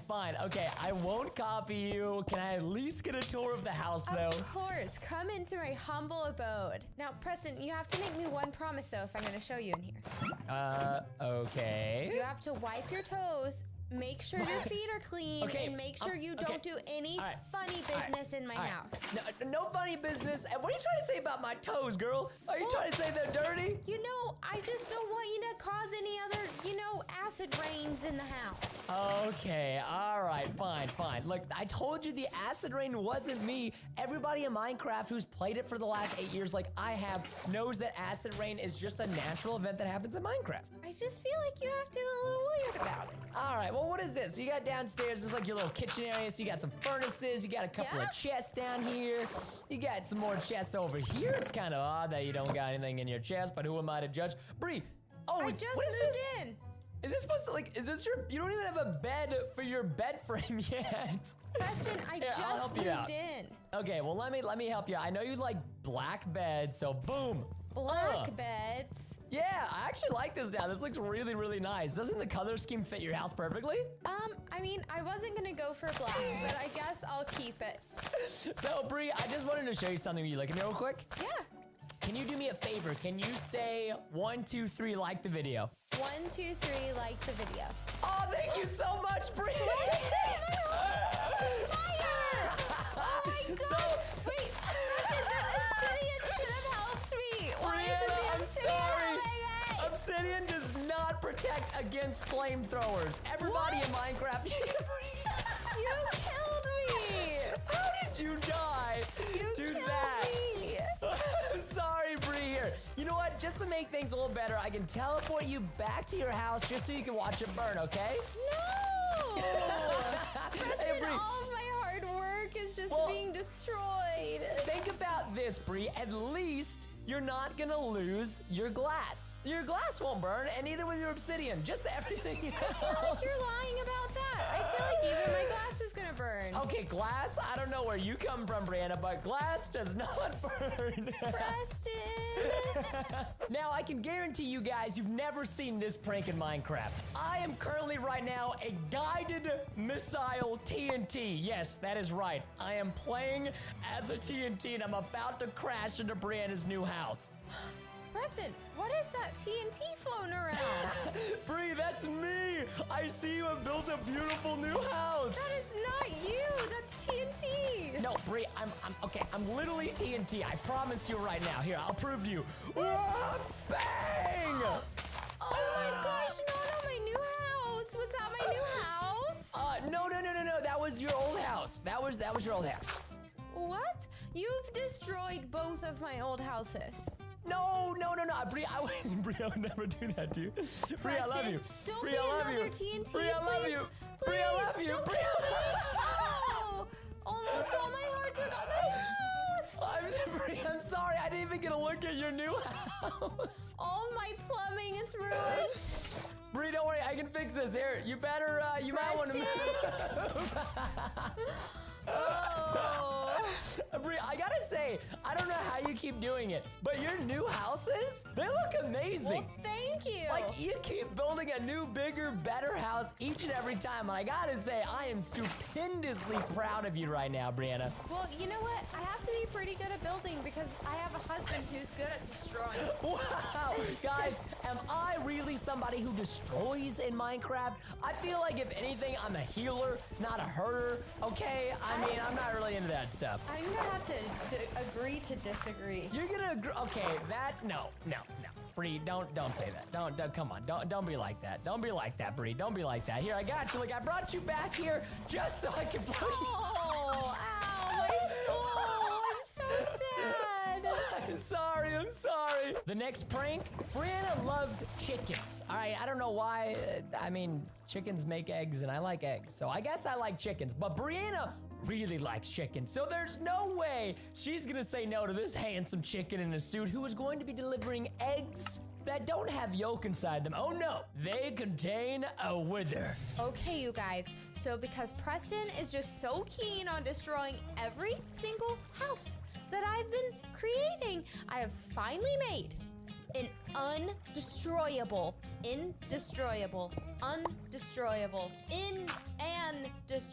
Guys, I cannot English today. I do not know what I'm saying. But this is all obsidian, okay? We're gonna make ya motion sick. So I don't want Preston to destroy my house because it's hurting my feelings. I've made so many houses now, and they've all been acid rained on. They have been fire thrown, I don't know, and they have been exploded by TNT. So it is time for this one to stand tall. So let's go. I'm gonna give you guys a tour, and Preston is not gonna be able to take this one down. So welcome. Look how pretty. I've even decorated this one. We have a bookcase. We have a little brewing stand. I use it for coffee and tea. I like both. And then we have little flowers. We have more books, because yes, I like to read. What's your favorite book? And then I have all my clothes. Well, I haven't unpacked yet, guys. It hasn't been that long since Preston, just exploded my house. But all my clothes and everything over here, more flowers, and just, a casual lagoon in the middle of my house because I'm extra. I'm being extra in this house because it has to be extra safe. So we're gonna go up this ladder, and there's more books, and just, an enchanted book, because you know what? I like the Beauty and the Beast. Ding dong! Do I have a visitor? Ding dong. Okay, I will let you... Sir? That says TBNR frags, but that definitely looks like a scary chicken man. Preston, what is that? Preston, what are you doing? Don't throw eggs in my new house. Oh no, Preston, what was that? Nothing. I totally didn't spawn a wither in your house with eggs. What is a wither? I heard a dragon. Preston! Oh, Bree, you better go in your house. Preston! You better go to your house, What Bree. is this thing? So that is a wither. You better go in your house. Why would you bring him to my house? I didn't bring him here. He just kind of came here on his own accord. He was in your chicken egg? Yeah, maybe. He's trying to kill me. He killed me. Bree, I was just trying to sell you some eggs, okay? How was I supposed to know that there were withers inside of them instead of yolk? Hey, I definitely have never bought an egg at my grocery store with a creepy alien man in it. Okay, you guys, so I know last time I told you my house was unbreakable, but Preston yet again broke my house. So here we have it, the big finale. This house is bedrock. It's literally unbreakable. Like, he cannot get through this one. So come on, I'm gonna welcome you in because y'all are gonna hurt me. I trust you. So come on, it's really pretty. I worked really hard on this one, just like the other ones. So you hop up on this, you push the button, and woo! Look how cool. It's like our little secret we won't tell Preston. But look, we have all of these books. We can walk around. I have my shower back here. I thought a lot of this out. Like, this one's very detailed. You can go up the ladder here. I have my bed up here on a pedestal. It's pink Preston, not black. Silly goose. This is my favorite part by far. This huge flat screen TV. Preston cannot break into this time. Ladies and gentlemen, last but not least, the final and fifth prank on my wife's house. So, as you can tell, Brianna's got a pretty safe and secure house. She's built it out of bedrock. She thinks it's safe. She's probably even mentioned it to you guys that it's safe. But let me tell you something, that house ain't safe. We had some special fireworks made that are made just to break bedrock. So why don't we go try these out on Brandon's new bedrock house, shall we? Hey, Bree, nice new house you got. Hey, Preston, I see you want to visit. You know what? I feel pretty secure this time. It's made of bedrock. No matter what you do, go ahead because it's unbreakable. Literally. Okay, you know what? I understand. Don't Yeah, worry about what I'm putting down, by you the know way. what? Don't worry about it. Don't worry about I it. think it's kind of rude, but you know what? Go ahead. Wait, what do you mean it's rude? It's How is rude. this rude? It's rude. No. I mean, when I go in your house, I don't, just try to explode everything. But you know what? Hey, You've never even been inside of one of my houses, okay? So how would you know, huh? I mean, how would if you know? I did go in one of your houses, I sure wouldn't just try to explode everything, Preston. That sounds like what somebody who would like to explode my house would say. Definitely not. Okay, all right. Just go ahead and stand in there for a little bit longer for me, will you, girl? Man, I'm gonna do feeling one pretty of solid. these. Fireworks! Oh my gosh! Oh man, I got such a beautiful. What the? Did I see a zombie? Guys, I think I just heard a zombie. I'm scared. Hello? Oh, why are there zombies here? Wait, no. Why are there zombies and why did I not make a sword? Oh my gosh. Josh, was that you? This is my revenge, Preston. What are you doing on my server? Wait, oh my gosh, why are you doing this? Why are you doing this? This is my revenge. Why are you doing this? Why is he breaking? How are zombies breaking? Dude, I swear zombies are not supposed to be able to break houses like this. What the heck is going on? No, he's breaking my house, Josh. Why have you done this? You are a monster. This is what you get, Preston. Josh, what are you doing? No, I just finished defending from the first one. No. Literally, there's so many. I'm not going to be able to fight them all back, guys. No, Josh. Why are you doing this to me? Josh, I worked so hard on this house and now it's literally overran by nothing but zombies. How did you even get there in the first place? Why don't you come down, you big bully? Huh? No, I'm staying up here and I'm gonna keep getting my revenge, Preston. Are you kidding me? Are you kidding me? How many zombies are there? What the heck, dude? You're so mean.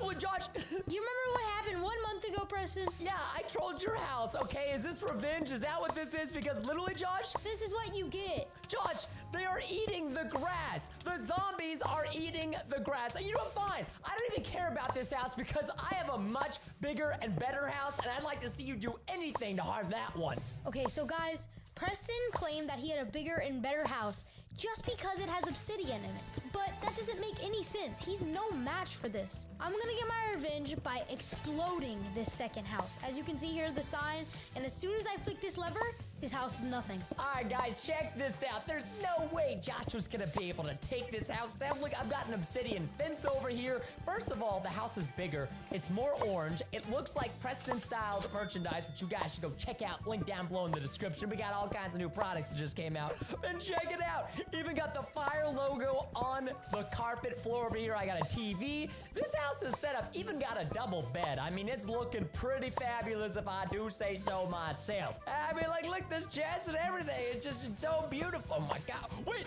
what the? Josh, no. Josh, you gotta be kidding me. Why did Preston, Josh? Preston, You're up there again? Guys, I just checked that spot and Josh was not up there. Then all this. How did you get there, Josh? How do you keep doing this? this is what you get, Preston. What do you mean this is what I get? I only blew up your house a few times, okay? What the heck? Okay, and this'll help you know to not do it again, because you know what's gonna happen. So never test me again, never test my houses again. If you say sorry, I won't mess with any of your new houses. No way, man. Look, you might have thought that you could break into this house. I'll give it to you. The TNT command block's pretty fancy, but this next house, there's no way you're gonna be able to do damage to it. If you think I'm gonna apologize to you, you got something else coming, you little brother.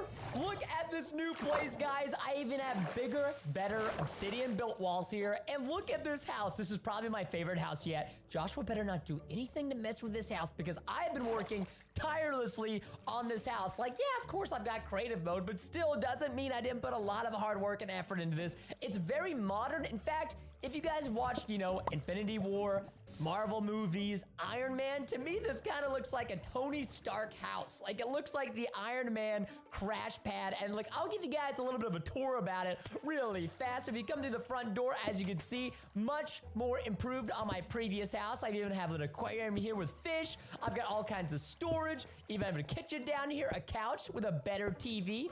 And if we go up here, I'll show you guys a little bit more. Wait, what's that? What's that sound? What's that sound? What's that?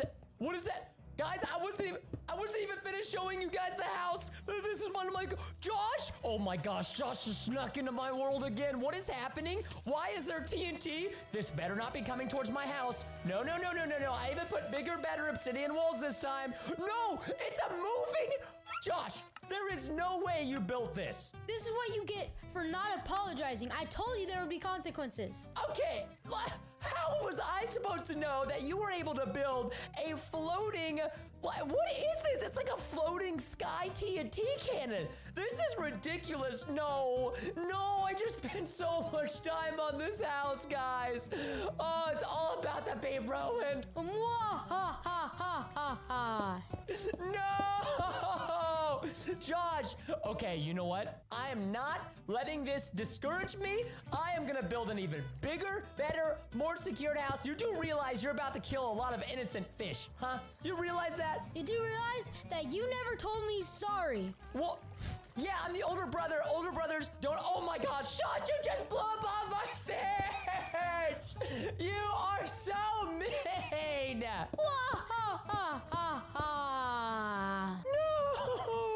Man! Say goodbye to your house, Preston. You are a toy! Guys, Preston thinks just because he has bedrock on his house that I can't do anything about it. He doesn't know that I'm going to explode the top of his house with TNT. And just in case the TNT explode doesn't work, I have speed, invisibility, and a lot of spawn eggs. Check it out, guys. Bedrock, obsidian house, and just in case Joshua thinks he can drop TNT on my roof again, check out my ceiling made of bedrock and obsidian. So there's no way he's gonna be able to get inside of here. Not a flippin' chance. And if you look at this, I got another TV once again, an even better kitchen, and a giant bookshelf of amazingness. Plus, I've got a little secret bedroom in the back over here, if you know what I'm saying. What the? Nice try, Josh. I've got bedrock and obsidian on my roof, so you can't do nothing to blow my house up. How does that feel, huh? Yeah, you can say all that, but is your house mob-proof? What? Where did Joshua's name tag just go? Josh? No, what are you doing? Wait, the front door? Wait, oh, no, I didn't lock the front door. Josh, what is that? Is that a creeper? No, Josh, you couldn't be. Are you kidding me? Where did you even get those spawn eggs? No, get rid of these creepers. No, Josh, you're gonna blow up my house. Josh, I am so mad at you now. You know what, Josh? Good luck on getting any V-Bucks. You have wither skeleton spawn eggs too? What the heck is going on? My house is literally completely destroyed from the inside out. You know what, Josh? Yeah, you think you're funny? You think you're sneaky, don't you? You think you're so sneaky. Yeah, you just blow yourself up with a creeper, you big dummy.